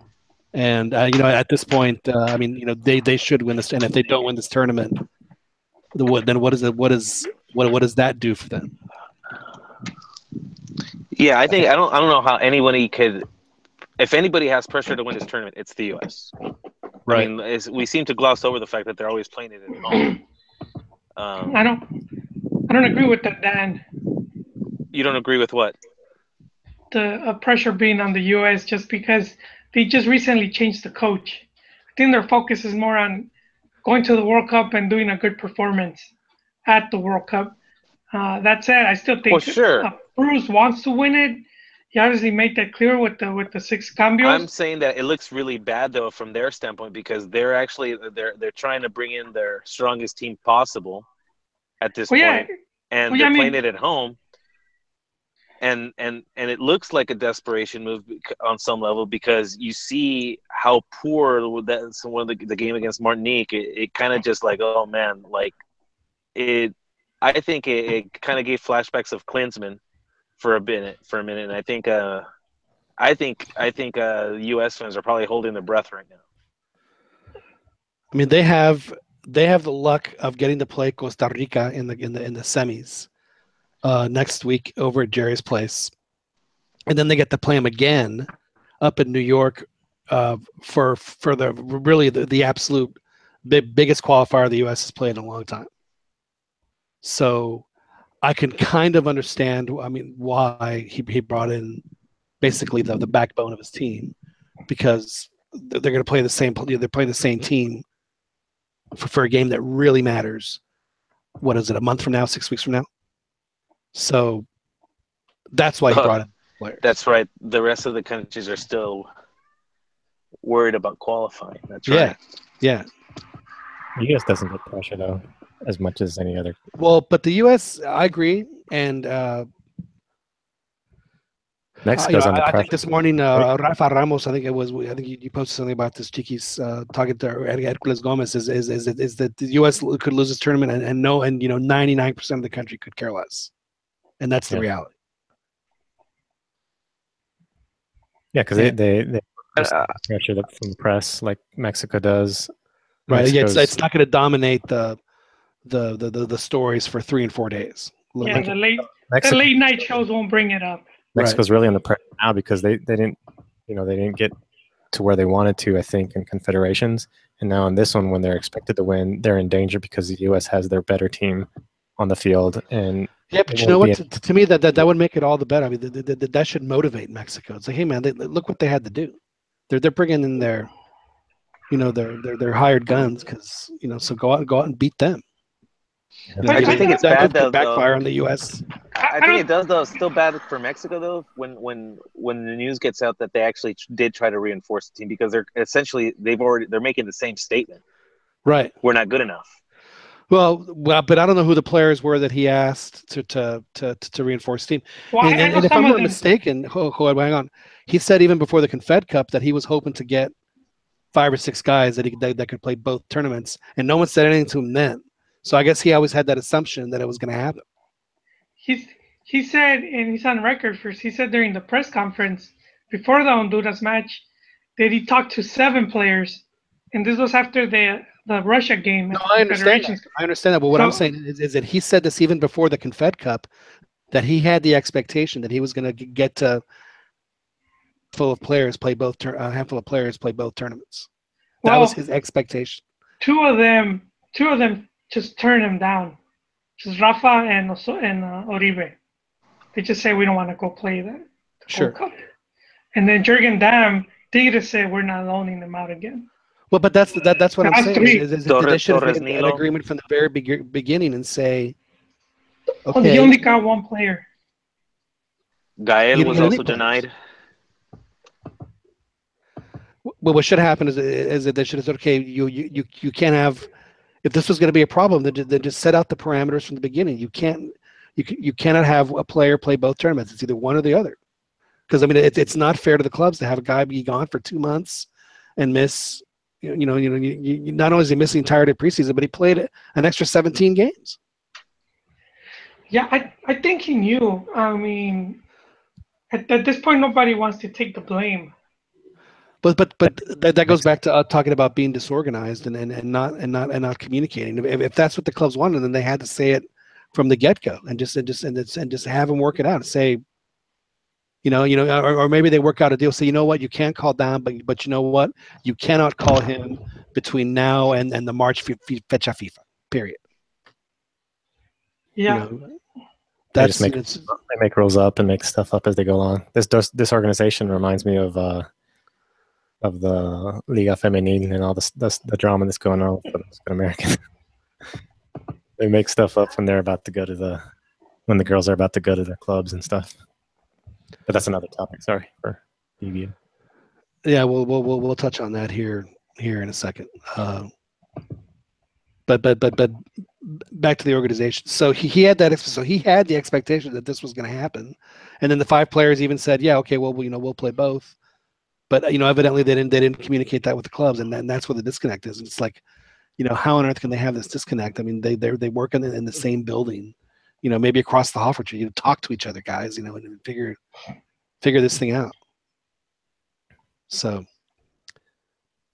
but I mean, as Rigo said, this is still a talented team. So it's not like there's a massive drop off. I mean, there's somewhat of a drop off, but there's going to be maybe 3 or 4 guys that are going to end up on the World Cup roster from this team. So it is also Liga MX versus MLS still, because I don't think these U.S. players, well, maybe a few of them play in like second division European leagues, but majority are MLS. No, guys. I think most of them are either MLS or Liga MX based. Yeah, so there you go. On paper, Mexico should be able to take them, but we know the MLS-based U.S. team is the team that tied in Azteca. So why is the final on a Friday night? Or on a Wednesday night rather? Who asked for that? Univision or Fox? Really? I did not know that. Yeah, it's on a Wednesday night. That's just terrible. That has to be even more of a so, joke. Because of the Liga MX on the weekend? Well, I don't know about that. I just think that's more of a, we're in the, officially in the dog days Maybe of summer. They want programming it's and more primetime weekend rating, weekday ratings. I don't know. That's Saturday or Sunday afternoon. The Liga MX on the weekend is a good. Oh, that's the other thing is that they don't want to compete with. That's a very good point, Chiquis. They don't want to compete. Actually, Rigo just said with it. The leagues. Well, they were saying that Was it the Rigo that said ratings. it? They were saying that the ratings are that there's Copa MX ratings have been higher than the Gold Cup. I mean, I think that if the final is in Mexico USA, they can't compete with Liga MX for ratings. Oh yeah. I disagree. I think Mexico versus anybody in the final is gonna win that one. Oh yeah. I mean, I'm saying if Mexico isn't in it, then they can't compete. Yeah. Right. Yeah. Then at least on Univision it's Mexico y once más.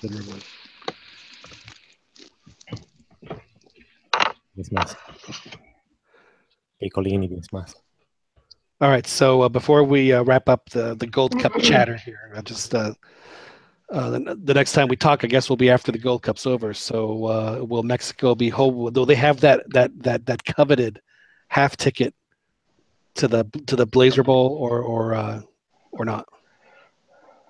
Chickies. I want to say they get it. They win. They beat the U.S. in the final. Put a little pressure on.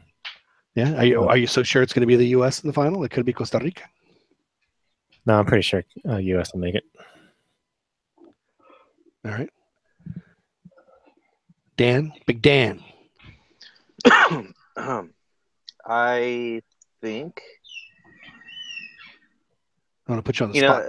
When it comes to this point, like you want to you start thinking with your heart.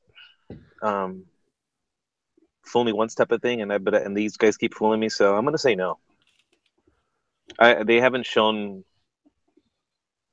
any kind of consistent form. They haven't looked like they're gotten better, so I don't think they're gonna win it. Hey, Chihuahua! Damn, yeah. That's. I hope I'm wrong. Wow, you and I are the resident sunshine pumpers, Dan, and that's yeah. Yeah, they're gonna go. I think they'll make the final, but I think that's as far as they'll go. All right. Dan says night. All right, Arrigo. Oh. Hey, I don't know, and I'm kind of with Dan on this one. It's like I want to believe, but then against Jamaica, Osorio put out 10 different guys. No, he did it completely different. No, I mean, he only put out like 8 different guys against Jamaica. Let's keep the rotación straight. I mean, but they're playing Jamaica again now, so maybe he'll go with 10 or 8 or whatever. And I just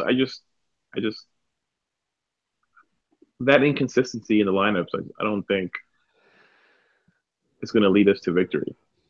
So I'm going to say no. So another nay from Rigoberto. So we have Chiqui says yes, Dan says no, Rigoberto says no. Joel, do I even have to ask? Yeah, I'm in the same boat. I think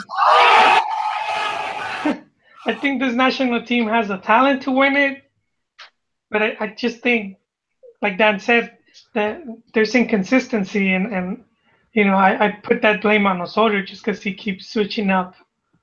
It's hard to have association between certain players when you keep moving them around. When you don't have some of the same players get used to playing with each other. So a big no from Joel. I'm going to have to agree with you all, unfortunately. I mean, whether they play the U.S. or Costa Rica, and frankly, I think it's 50-50 on who it's going to be. I don't think that and here we go, is going to scare. I think Costa Rica wins, man. You think who? I think Costa Rica wins. Even the Jamaica game, Mexico-Jamaica, could be a coin toss. As one was 0-0. I don't think so. I think that that if Jamaica decides to take, if they want to, they could take it to penalties too. Because if the game's over and it's tied, they're going straight to penalties, which could be Jamaica's strategy. Who knows?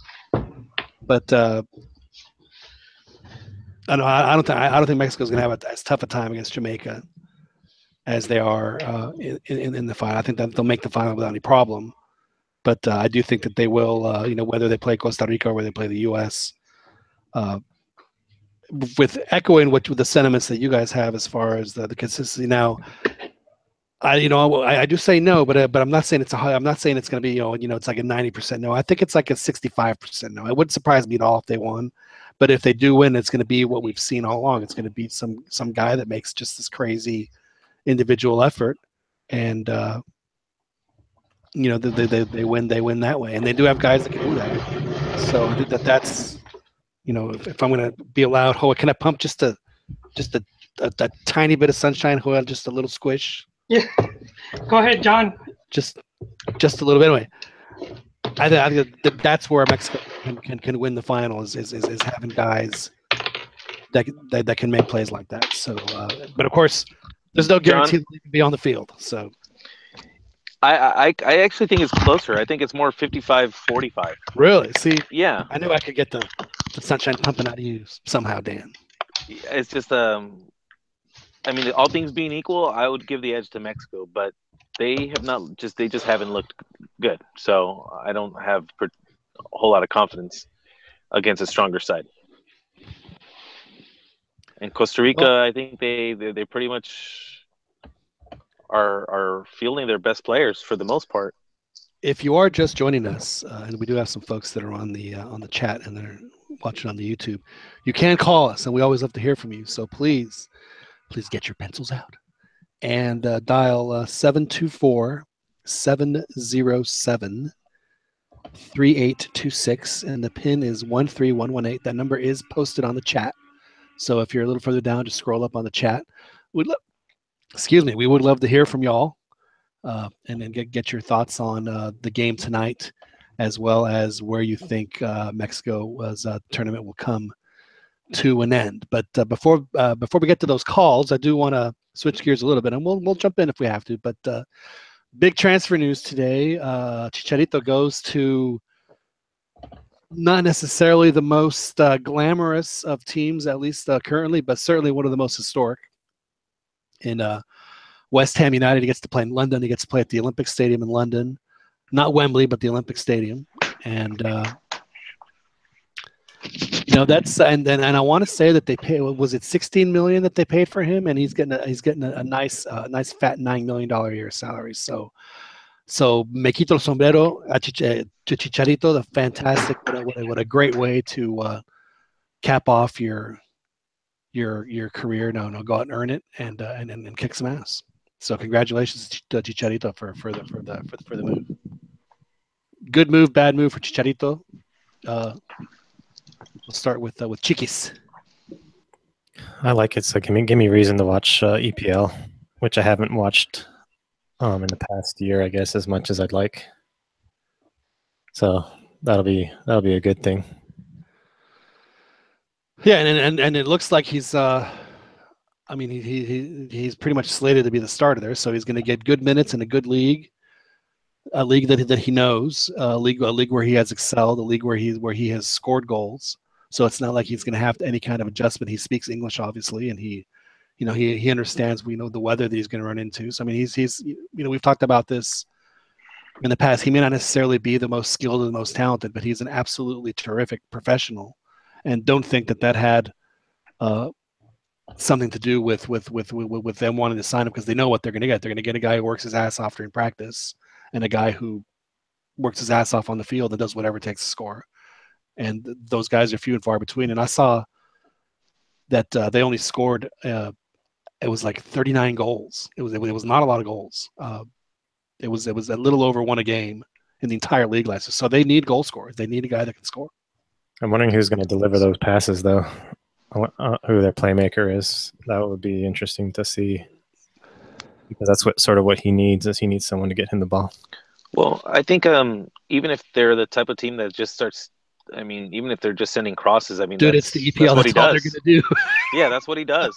So I mean, so yeah, I think, I mean, that's, as long as he's the focal point, as long as all the intention of every play is to get it to him, then I think they're gonna get a fair amount of goals out of him. Well, if they play him like they play Manchester United, and people always complained and pissed and moaned, oh my God, all he does, he's a cazagoles. And he was a cazagoles because he was told to be a cazagoles. That was his role. Sir Alex told him, I want you to crash the 6-yard box on practically on every single play. That's where I want you to be when the play ends, is in the 6-yard box. So what else is he going to do in there? Pass it? Going to be on the wings like he is with Osorio. Yeah, exactly. So And he's born. Yeah, he is born to be a guy who finishes plays, whether with his head or his right foot, his left foot, his the back of his foot, the back of his head, the back of his neck, his face, his ass. Has he scored with his ass yet? That's still lacking. So he hasn't. So that's like I have a home golf course here, and I have birdied like every hole but 2. So Chicharito and I, in that sense, we're on par. So he hasn't scored with his butt. But the one off his face was extra impressive because he actually kicked it. It bounced, didn't it? And then it hit him in the face? He totally miskicked it, but it was lucky enough that it hit him in the face. Because I mean, imagine that you're in Wembley, you're totally pumped up, you're about to score your first goal for Manchester United. I probably would have missed it too. Oh, that's right. It was his first goal too. Yeah. Oh, man. And it was at Wembley. I mean, it's like, geez. I mean, you couldn't get any bigger than that. That's so funny. Even though it was the Community Shield or whatever it's called. I mean, for him, that must have been an incredible moment. Yeah, and he scored off his face. So yeah, let's hope that now, Rigo, are you gonna get up in the mornings now and are you a hammer desde la cuna from here on out? Probably not. No, I'm just not a fan of the mediocre league. I do root. I say that in air quotes for Man U. That's who his the games are on like against. It really depends. I coach like the little league soccer and on the weekend, so I miss a lot of the early games. But if the game's on at 11, I'll watch.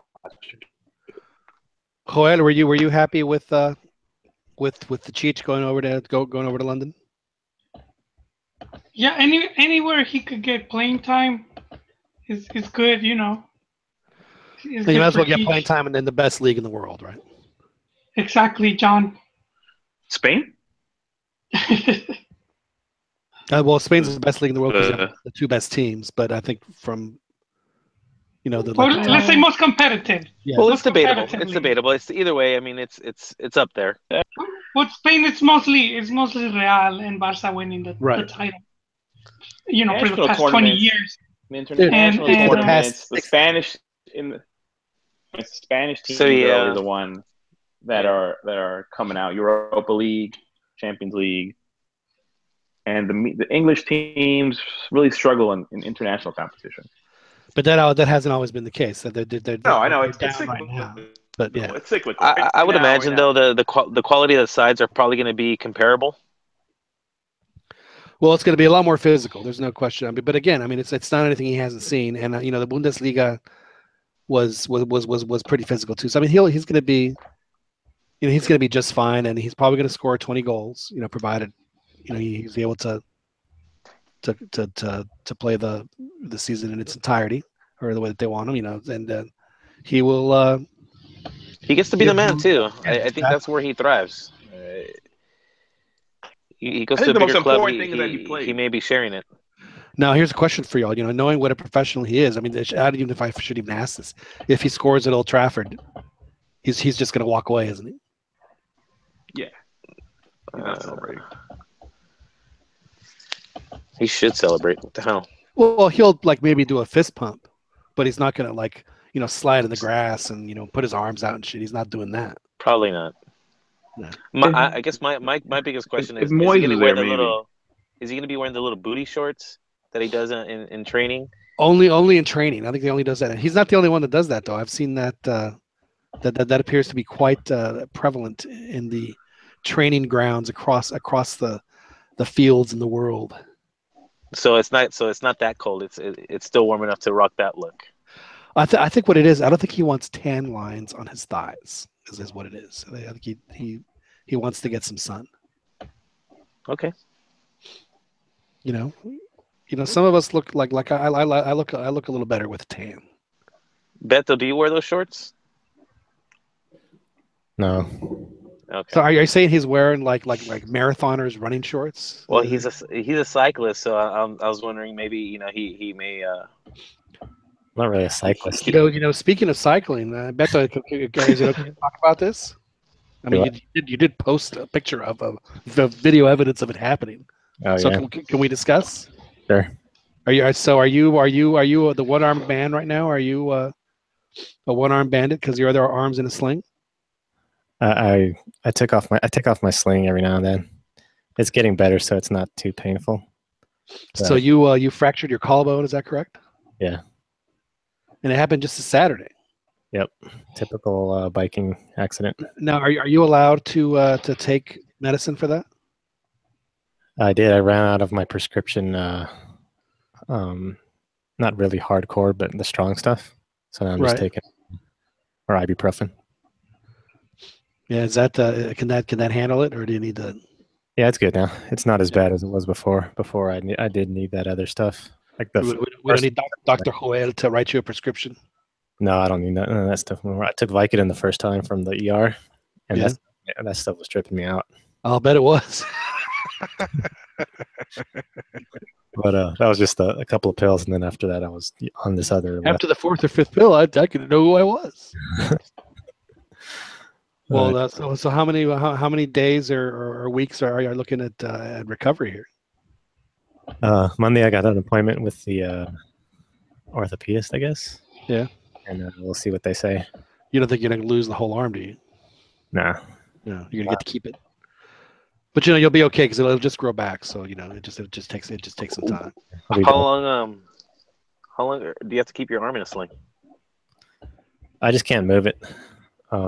So I keep it in sometimes during the day. But when I was, I guess it depends on the severity. Now, is it just like a hairline fracture, or just like a little crack, like a little part of it came off, or did it like snap? Did it snap in two? It fractured in like if it was strong harder, it probably would have snapped in two. But it was just a fracture in two. Right. Did you when they showed you the X-ray, did you like throw up a little? Like, oh my god, I can't look at that, or was it just like I can't even see the fracture? No, I didn't even look at the X-ray actually. Yeah, he just said it was still lined up and everything, and to check out with the bone doctor. So, when I was a kid, my sister's boyfriend used to ride a motorcycle, and he had an accident right down the street from our house, and he ended up breaking his collarbone, and he crawled back to the house, and we helped him out, but he was in a cast where he looked like he had just like a little his hand sticking out, and everything else was in yeso. How do you say yeso in English? Cast. Yeah, plaster. I got a plaster cast for like 2 months, so he must have snapped his clean through. For that. That requires surgery too. Sometimes. Yeah.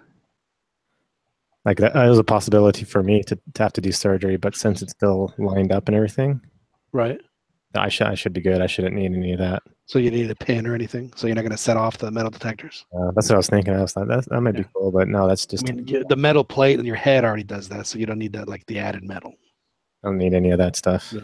I need to get back recovered and back on the stuff. So.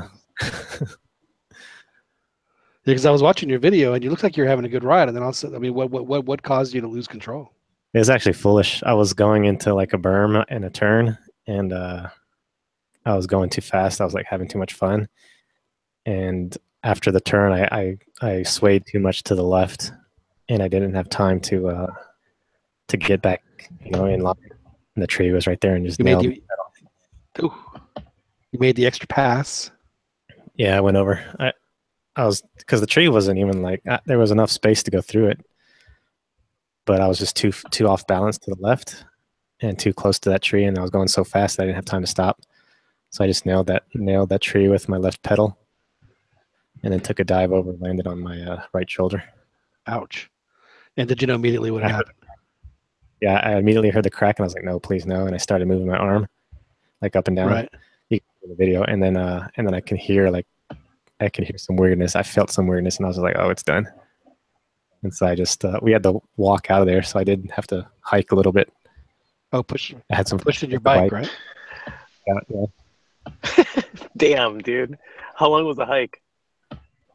It was about like 20 minutes. A mile. Yeah. That Damn. sucks. See, that's when you wish you had that tandem bike so the other guy could just ride you back. No, any little bump was painful, man. Like I was walking off. Oh, I'll bet. Ugh. Well, we're glad you're still in one piece, because I don't know how to set up the phone thing. We haven't had any callers tonight, Chicas. What's going on with that? Usually we get some calls. We need that. What about where's old Serge doing?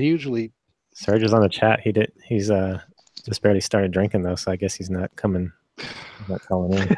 What, do you have to have a 2-drink minimum just to call? I mean, come on. I think he needs a 10-drink minimum. Is it 10 drinks for Serge? I think you guys are being rude. I don't think that's Serge. Serge, I am sticking up for you, sir. I think we don't become attractive until beer 3. Yeah. By the way, Serge, I think the America's new uniform sucks. The white one's all right. And I think the Home Depot actually makes it look better. That's how bad it is. I actually would love for America to go back to the stripes in the sleeve and big triangle, like the ones from the mid '80s. That was that is emblematic to me of the Odia Memas America is the mid to late '80s look. If didn't Memo come out with a goalie sweater that looked similar to that? There's a collar. Do we have a caller? Good at. This is Sergio. Hey, Serge. Serge, I was defending your honor, sir. They seem to think that you have to have a minimum amount of alcohol before you want to tickle the numbers and give us a call. But I stuck up for you, Serge. Thanks. So what's your question or comment, Sergio? The America jersey. It was voted, or no, I don't know if it was voted, but somebody somewhere said that it's among one of the better looking jerseys in the world. No, it is actually. I mean, I was just playing, but you're absolutely right. It is and the away jersey is actually really, really good looking. And last year, I think the Pumas jersey with the fully kills it though. The Home Depot logo kills it. Oh, for sure. So if the Home Depot would have been in like, if it was in a blue part, it would have been in yellow. Or if it was in the yellow part, it would have been blue. Would you have been okay with it then at that point? I think if it was on like the sleeve, it would be okay. It's just, I don't know, just in a weird position. The thing is that the logo itself is just not conducive unless it's going to be like the main logo on the front. It's just not conducive to being a second, just because it takes up so much space. I mean, you can't make it any smaller with the with that box look. So if it would have just said like Home Depot, with letters, going across it, it maybe wouldn't have been as bad. But I also think Home Depot too. Just that's not cool. Like as a sponsor. As a sponsor, yeah, you don't like Soriana. I mean, Highway. What's Highway? Who cares about that? I don't know what sponsor is cool. Bimbo. Well, I think yeah, but the Highway VW. isn't bad because it's not like it's. I thought like Volkswagen with Puebla was square. pretty cool. Yeah, but the Volkswagen Puebla made sense because there was like a factory in Puebla, or I think right. The factory, so that made a little bit more sense. But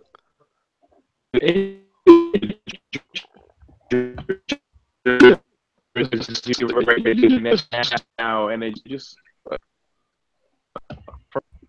it's not used. Get it? You can get it without it though. I didn't catch any of that. It's, people were breaking up. Yeah, Joel and Oh, I was saying you were saying you can get the jersey without Home Depot logo on it. So you can get the jersey without the. You can remove it. About that, like I've seen YouTube videos of people being able to take off. Would you go through that much trouble, Sergio, for a jersey to go through that much trouble to get something that? No, I just won't buy it. I just won't buy the jersey. How many America jerseys do you have, Sergio? I have 3. I have 3 America jerseys. Are you like Dan? Do you have like a jersey for a different version of yourself, or do you just happen to have 3 jerseys? You know. No. Serge, wait. Hey, I find it a bit ironic how the Chivas jersey you have to iron something on it, and the America jersey you have to like take something off. Iron something off. Yeah. But you know what? You should be able to also remove, aside from the Home Depot, that Protestar. Okay. I don't know.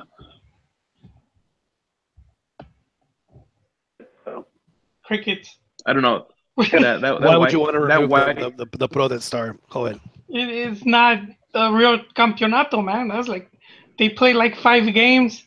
It was supposed to be like. It wasn't even supposed to be a real tournament until America won it. They're like, hey, this counts now. We're supposed to be nice to the callers. Oh, Search is more than a caller, though. That is true. I get the feeling had Chivas won that year, then it'd be an issue. Or any team, any fan of any team, if they won the championship that year, then it wouldn't be an issue.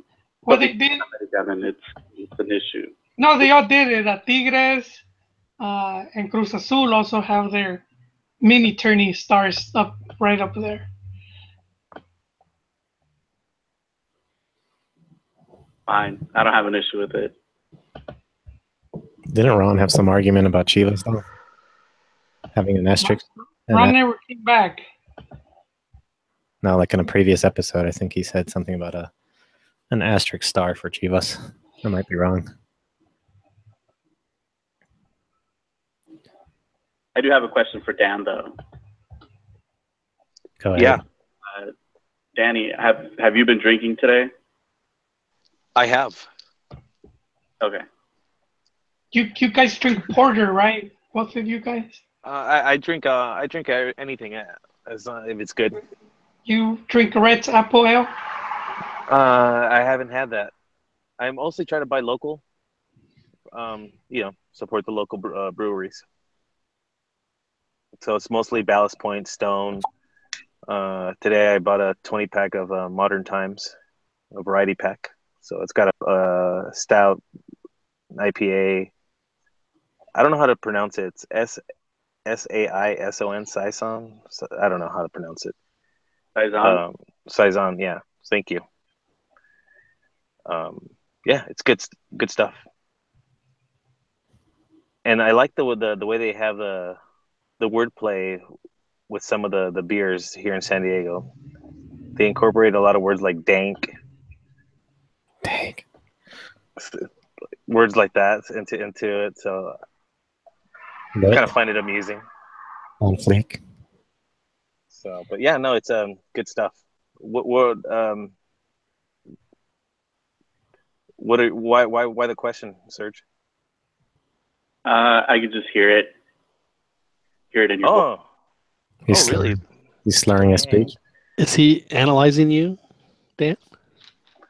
He is. I mean, but I'm assuming someone in his position can't really turn it off. No, man. I could just hear it. Like I know, I can just hear it. That's it. I'm just gonna say that. I'm sounding relaxed. All right, that's good, man. I am relaxed. It's your professionalism that I respect. Hey, man. Friday, I'm in love, dude. The week's over almost. It's gonna be a short day. I'm gonna go to a Dodger game tomorrow. The Dodgers. Who are they playing? Oh, I don't even know. My You don't care. You're just going to see the Billiards. Of course. Hey, Yeah. does Fernando still call the games? Does he still call the games? Yeah, he's on Spanish radio for the Dodgers. Yeah, the Spanish radio. Oh, Fernando Valenzuela. Okay, Yeah. I was like, I was like, what? You were thinking the former. not our Fernando. I was like, he's got a credential for the when Dodgers? did he start doing that? Could you imagine incredible. Fernando on the Dodgers? When the Dodgers calls. Dan was getting ready to leave us. I was like, man, dude, I gotta hook up with him, man. Release the Kraken. Could you imagine? But yeah, gonna check them out tomorrow, and then drive back to LA on Sunday, hopefully. So, Serge, I was asking the boys. I don't know if you talked because I had to step away for a second, but about the Gold Cup. Where do you see Mexico finishing the tournament? At what stage? They'll win. Okay. They'll win. Why will they win? I mean, I haven't watched too many games of the other teams, and the games I have seen, there's really no team so far that's really blown me away, or that's like a clear favorite, or like somebody that's head and shoulders above everybody else. I mean, neither is Mexico. The way they've been playing, they're not head and shoulders above everybody else. But I think they're probably the most talented team, maybe. So I think they'll win. I don't know. The U.S. has been struggling with beating whatever teams they're playing, and do you think the U.S. survives Costa Rica? I'm sorry? Do you think the U.S. will survive their semifinal against the Ticos? Oh man, I think they'll find a way to win. That's a really evenly matched game, but for some reason I get the feeling the U.S. will find a way to, come out on top. All right, so Serge, we'll put him down for a win. I think the Chiquis said win, but everyone else here said big loss, the big L. So you guys don't. If the U.S. makes it to the final, or Costa Rica makes it to the final, nobody sees Mexico beating those two teams, or either one of those teams. That it's not that we don't think that they can beat them. We just don't think that they'll be in position to play well enough to do so. Not by any fault of their own. Oh my gosh! What are you cackling about like a little schoolgirl there at Chiquis? This dude, Rigo saw it. This dude Hector tweeted this guy. This guy sent the image of this guy wearing a half Mexico, half U.S. jersey. It's hilarious. I retweeted it. Ah, yeah, I see. Well, we're coming up on our 100th episode. That is exciting. Now, before we go, and again, back to what you guys were talking about earlier. It's a little segue into Liga MX. But I mean, how hard is it to get into Liga MX when you have an international tournament going on? So, I think right now it's very, very easy. So it's like overload. It's overload. But I think this tournament is just so bad that it's like I'm ready for Liga MX to start again. Like I've only been watching the Mexico games, and I watched part of the El Salvador USA game. If I go to the Dallas game on Saturday, which I'm approved for, I'm gonna have my phone with Liga MX on it, dude. You should go and seriously, I mean, you really like Jerry World. Yeah, a lot. I mean, it's a great stadium. That's the main attraction. And I'll be honest, they're gonna feed you well. Oh yeah. Yeah. How soon did you get the approval? Actually, less than a day, like in a few hours. Because I did it. I'll be checking. And then I got approved just shortly after. So I just applied for the what do you call it? The press conference, mixed zone, and parking. So I'm still waiting on that. Cool. The I'll probably just do the mix zone. Yeah, I do everything just in case. Because I don't think I could do the press conference because it's the day before. So no press conference is after the game. oh, the after the game press conference. Yeah. I'm not even going to watch. Because it's either one or the other. I mean, I do both anyway, but it's like one or the other, and it's like, you know, sometimes I almost feel like I want to hear, you know, coaches have to talk, so, you know, I almost feel like want to go to that, and I really, you know, sit there and try and get some, you know, just I get they both kind of just say a bunch of cliches. So it's like, you know, at least one of them is forced to give you the cliches. The other ones will give them to you cuando le dan la gana, and you know, that's fine. These guys might be more reachable too in the mix zone. They're more newbies, so they might be more willing to hang out and talk.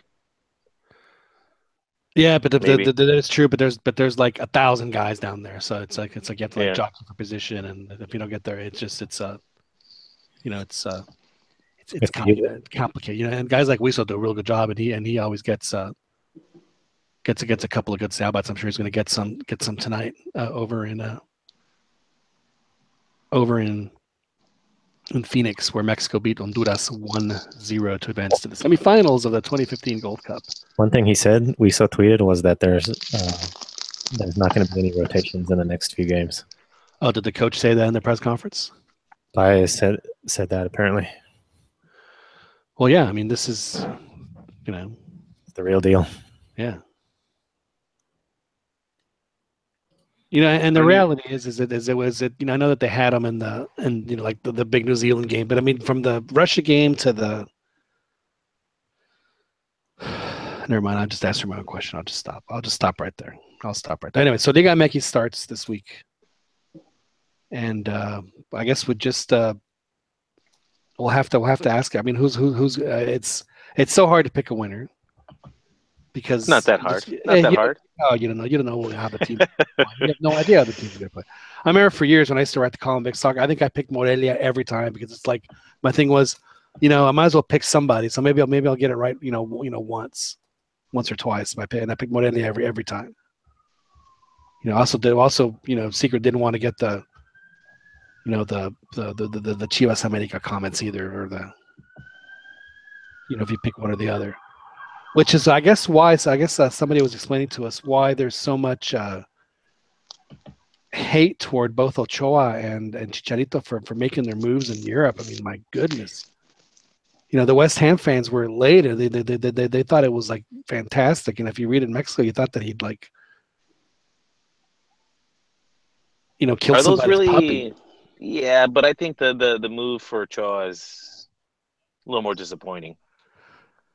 Well, it is, but I mean, you know, he really has no choice because he has to play somewhere to get his passport. Which apparently is impossible for him, right? He must have done something terrible or just because he just keeps hopping from country to country. Yeah, he does that, and then that's the unfortunate part. And the part that I never understood is why he didn't stay in France. If that was the goal, to get his passport, so then he could go anywhere. But yeah, it's so bizarre. So it's okay, Dan, Mr. Smarty Pants. Sorry. So who's gonna win? Who's gonna win then? If it's so easy to pick. Santos. They are my dark horse. I'm not gonna lie. So Santos, heavy favorite. Go ahead and chisel their name into the trophy now. Just don't even bother playing the tournament. It's Santos all the way. I think they got as good a shot as any. No one really. No one. Just they're hoping that the kids have matured. Because Ronaldo's playing, he's getting minutes, scoring some goals. Really? I think so. Yeah. I think he got one in that 5-0 game. Who'd they beat? Who'd they beat in that 5-0? In a friendly. Yeah. It was Chivas. They also lost to America. So. Didn't last season they went a large part of the season undefeated, right? Well, they were tying a lot. Yeah, they tied a lot. They tied a lot. They were winning most of their games. Their one loss was against Pumas. And they were giving up a lot of like stoppage time goals to tie games. It was rough either for a while there. it was either they would like get a goal, they'd go up, and then the team would score immediately after, or they would just cough up the lead in the dying moments. In true Cruz Azul fashion, I guess. Santos is your pick. Yeah, yeah, because I think Now, Joel, would we call that going the full Chepo when Dan makes a pick like that?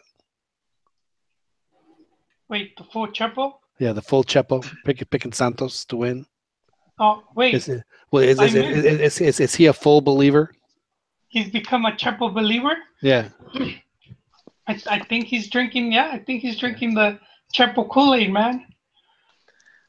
I'm not gonna lie, I've been sipping on it. You know, and Steady sipping. It tastes so good. It's sitting well. It's sitting well. It doesn't make me want to retch. Well, that's. I think they have a chance, but I mean, with Tigres, man, I think Tigres just betting the whole bank on taking. Yeah, the you know, lead. they're going to be the obvious pick. I picked them this last season, so I mean, obviously they're an obvious pick, but I decided to be last season. I felt that was their title to. It was more for them to lose it, you know. I think losing Guido Pizarro is going to be big. Yeah, they have to find a replacement for him for sure. They haven't signed Mendel, right? Well, isn't it going to be Espericueta? Is he going to finally fulfill his potential? No, I'm kidding. So, Joel, you say Tigres? Tigres is going to win the whole shebang?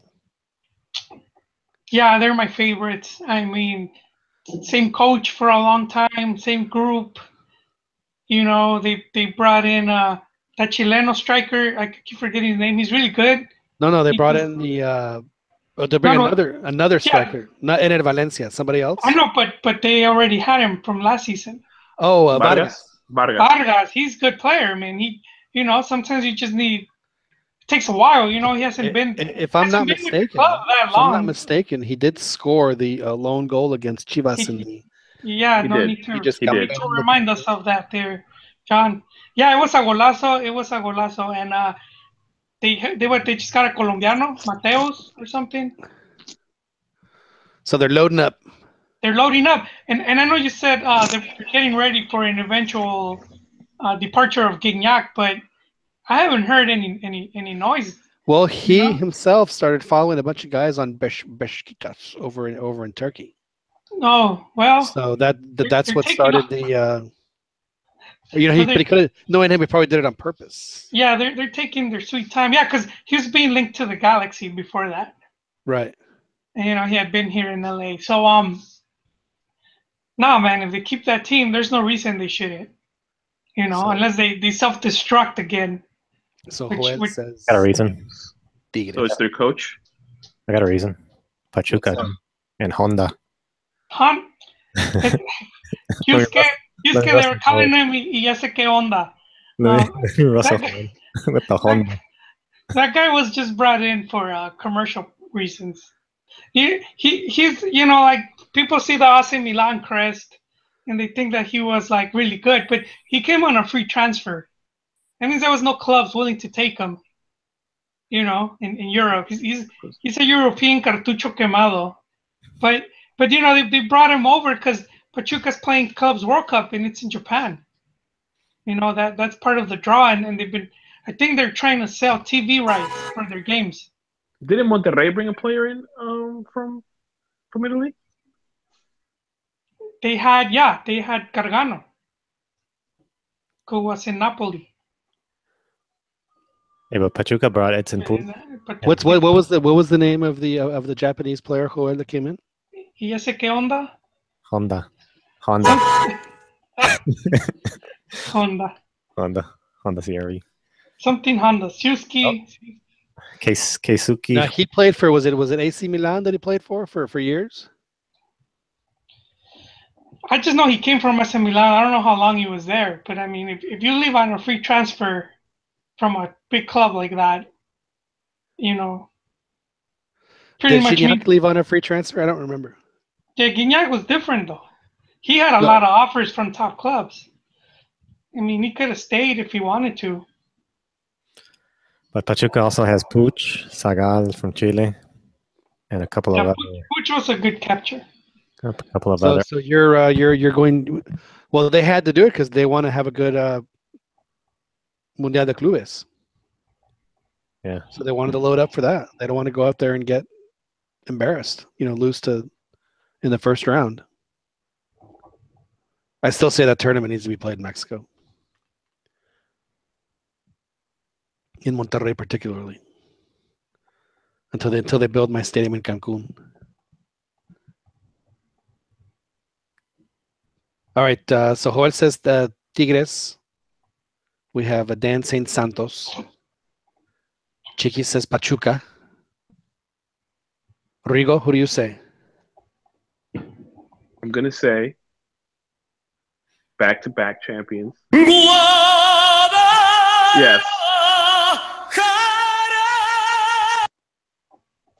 Yep. Chivas. I have to admit, I'm shocked. I'm shocked at your pick. Shocked. So you're picking Chivas. Yes. I think yes, we didn't purchase any players, but I think we're gonna get back a healthy Pizarro for the season. Healthy Pineda. Conejo Brizuela's back. Chofis is back. What about the striker? Saldívar is back. I've seen a lot of promise from some of the youngsters that have played. They're not ready for 90 minutes, but I think as subs, they'll be able to have make a decent impact. And then we'll get into La Liguilla, and then by the time the Liguilla rolls around, we'll have Alan Pulido back. You'll be unstoppable. And then we'll I think midfield and defense were solid. I don't think that's really an issue. I think the issue is going to be scoring goals, but I think we can get. I never liked having Pulido and Saldívar playing at the same time. I thought that, or having one out on the wing. If they're going to do that, then make them both strikers. No, I don't like it either because I think Saldívar isn't good on the wing. I think he's actually a better 9 than Pulido is. I think what Pulido is more, he should be playing behind Saldívar. I think that's better. But, right, she should play off Saldívar and just bounce from one end of the 18 to the other. Yeah. So I think with Saldívar up top we'll be fine. I think as soon as we can get Brizuela and Chofis back, I think the team will be fine. We'll have a bunch of 1-0 victories or 2. We're not going to be a high scoring machine. We haven't been under Almeida, but I think it'll be enough to get to the playoffs. All right, so Rigo says Chivas. Joel says Tigres. Chiqui says Pachuca. Dan says Santos. No, I'm not going to say Pumas because, frankly, if we make the Liguilla, that to me would be that is good enough right now. Is for them to, because we have other issues. So that's just the unfortunate reality of Pumas. But I am going to drop a bit of. I'm going to say Cruz Azul. I think that they are going to turn it around. I just have that feeling. I don't know why, but I think that they're gonna. It's going to happen for them. So they got some new players. I think. Cruz Azul to me is a team that they might have like 1 or 2 down years, and then they come right back up and they just start, playing that Cruz Azul. And as long as I've been alive, Cruz Azul has been incredibly consistent. So I just don't see, why we would think them to be any different. So that's I think they're going to finally do it. They're going to finally, and they'll make heroes and celebrities out of both Lady Máquina and Lady Cementera. We once had a show, I think, where we had dueling drops of the different ladies. It was brilliant. It was absolutely brilliant. I need to edit that together a little. The lady stuff. It's good stuff. But anyway, so that's why I'm picking. I'm picking Cruz Azul. Estoy avergonzado. Are you seriously? You want me to? Me estoy avergonzado. For picking Cruz Azul? I mean, it's as good a pick as any. I mean, seriously. I mean, it's Liga. I mean, honestly, can you? Can you honestly say that there's a team that's just a massive heavy favorite and you just know it's going to happen? No, you can't. You could really pick any of the teams, and any of the teams could win. Yeah, I mean, you other teams have a better chance than others, sure, but I mean, it's not. I mean, that's what makes the Liguilla so interesting to me is that a team might be the 8th seed, but I mean, Liga MX is so the teams are so competitive with each other that an 8 versus 1 is never going to be a blowout ever.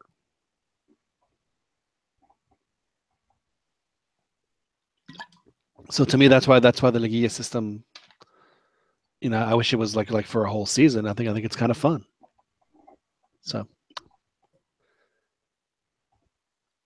I might be in the minority. So no one picked Cholos. That's interesting. I thought that we might have a few Cholos takers. Do we give Cholos enough time on this show? Not really, John. Do I need to start paying attention to Cholos, Joel? I think that was going to be Dan's job.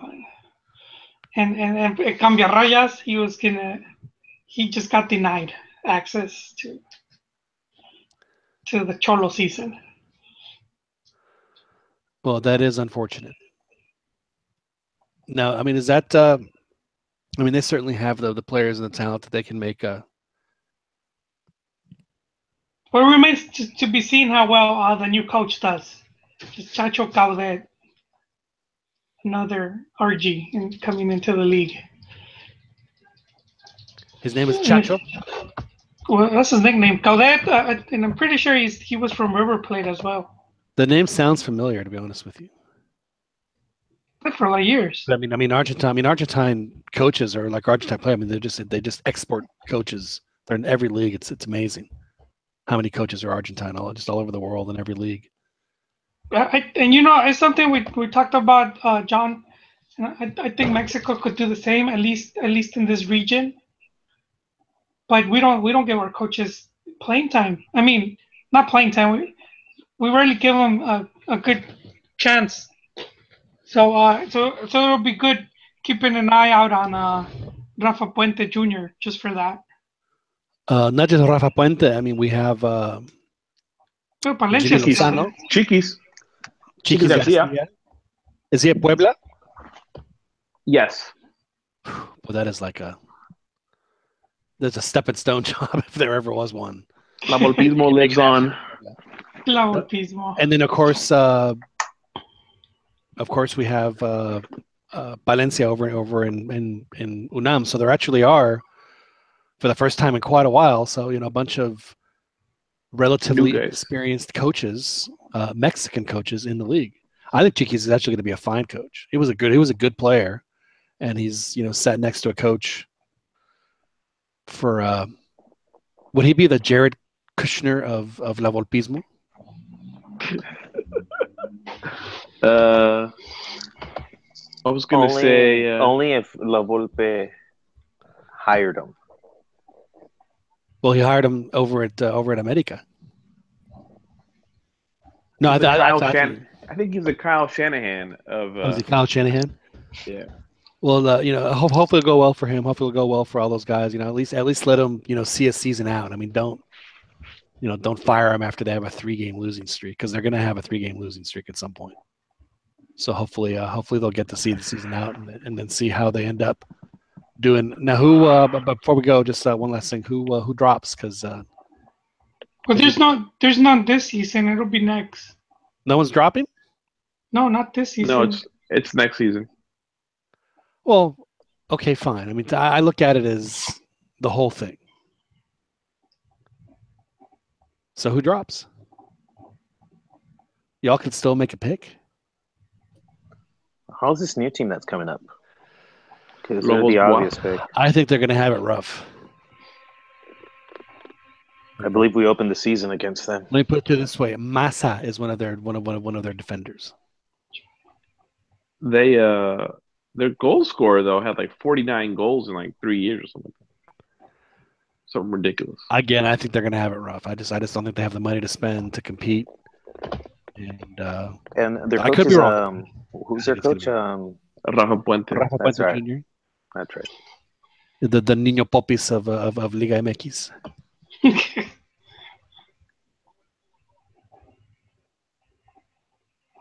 I mean, they're the obvious pick. I think it's going to be Veracruz. Just because they have it's going to be very hard for them. They have to have a pretty big season in order for them to escape. If Lobos can get, what do they need, like 44, 45 points? I think they can get to that. And then Veracruz, I think that they're going to be like Chiapas. They're just going to go away.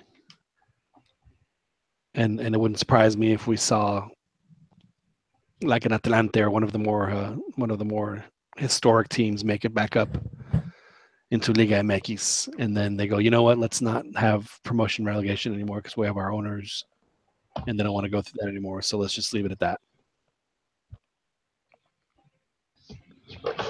So we'll see what ends up happening. Well, gentlemen, always a pleasure to have you guys on. I know we kind of got started a little late, kind of a weird show tonight, but I thought a good show.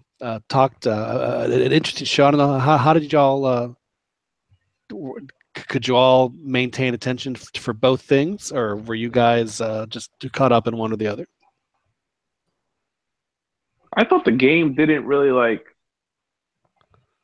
take up too much of our attention. Okay. I mean, I was watching, but there weren't a ton of plays. Obviously, there was a couple where I yelled out stuff, but you didn't have to go or anything like that. Yeah. No, I understand. Okay. Well, Rigo, thank you so much for joining us. We'll talk to you again next week. Thanks, guys, for having me. Yeah. Enjoy parking in the Mickey lot. I'll be in Simba 1, 2, 3. Thanks, guys. It was always a pleasure to talk to you guys. Joel, thank you very much. Are you ashamed, Joel, that someone other than you picked Chivas to win the title? No, sir. No. I mean, I do think that they can be contenders. Wait to be seen. So. Yeah, they have a few more hurdles to go through than other teams. Well, I mean, just because what we've seen when teams don't have a proper preseason, it a lot of times it hurts them, and with all the injuries, and I know Rigo said they're coming back, but doesn't mean they're 100%. People return, and you're still going to take you a few more weeks to be fully fit.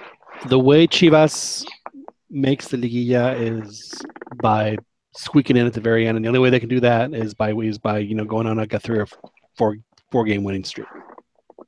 So if they do that, then there could be a hot team in the Liguilla. So it'll remain to be seen. I mean, they're definitely a contender. I don't think there's any question, even if by not having the strong enough I think the preseason. If the Liguilla for them should be the goal, and then whatever happens after that happens. Just kind of like what we were saying last year for Tigres and also for America. And they have the added benefit of not having to deal with the Conca Champions because they changed the format, and they're not going to have to start playing that until next season. So they don't have to worry about traveling down to Trinidad to play W Connection or going up to Seattle to play Sounders. So that'll definitely help as well. But anyway, Joel, thank you very much for joining us. We'll talk to you next week. Thank you, John. Daniel Preciado, my fellow Sunshine Pumper, thank you very much for coming on. Pleasure as always, John. It was fun. And, yeah, it was fun, and I will be keenly watching your Santos because I'm going to need a team to root for because I know my team's going to have a rough go of it in the upcoming season. So, well, good luck to your team either way. I will be. Thank you very much, and I will be taking offers. Kind of like Ronnie when the Chinese buyers buy Club America, we'll be taking offers to see who will make us the best deal to come over to their side, but like The Bachelor. But anyway, Chiquis, thanks again for setting everything up, and I want to thank Serge also for the call when you setting up the calls for Serge to call in. Yeah, man, no problem. Had a good time. And hopefully your collarbone will heal shortly. Yeah, maybe I can get back on a bike and break the other one. Yeah, because that way you won't look as funny when you're walking, right? Yeah. Yeah. All crooked. That's right. That's trickle. Anyway, all right. Well, gentlemen, thank you very much for joining us. My name is John Jagu, and we really appreciate y'all coming on to listen to the CantinaMX podcast, which you can listen to live every Thursday night, usually around 10:30 Eastern, 9:30 Central, 7:30 Pacific. And of course, you can also listen to this and previous editions of our podcast from the Podcast Center on iTunes as well as Google Play. So thank you very much for joining us. We'll talk to you all next week.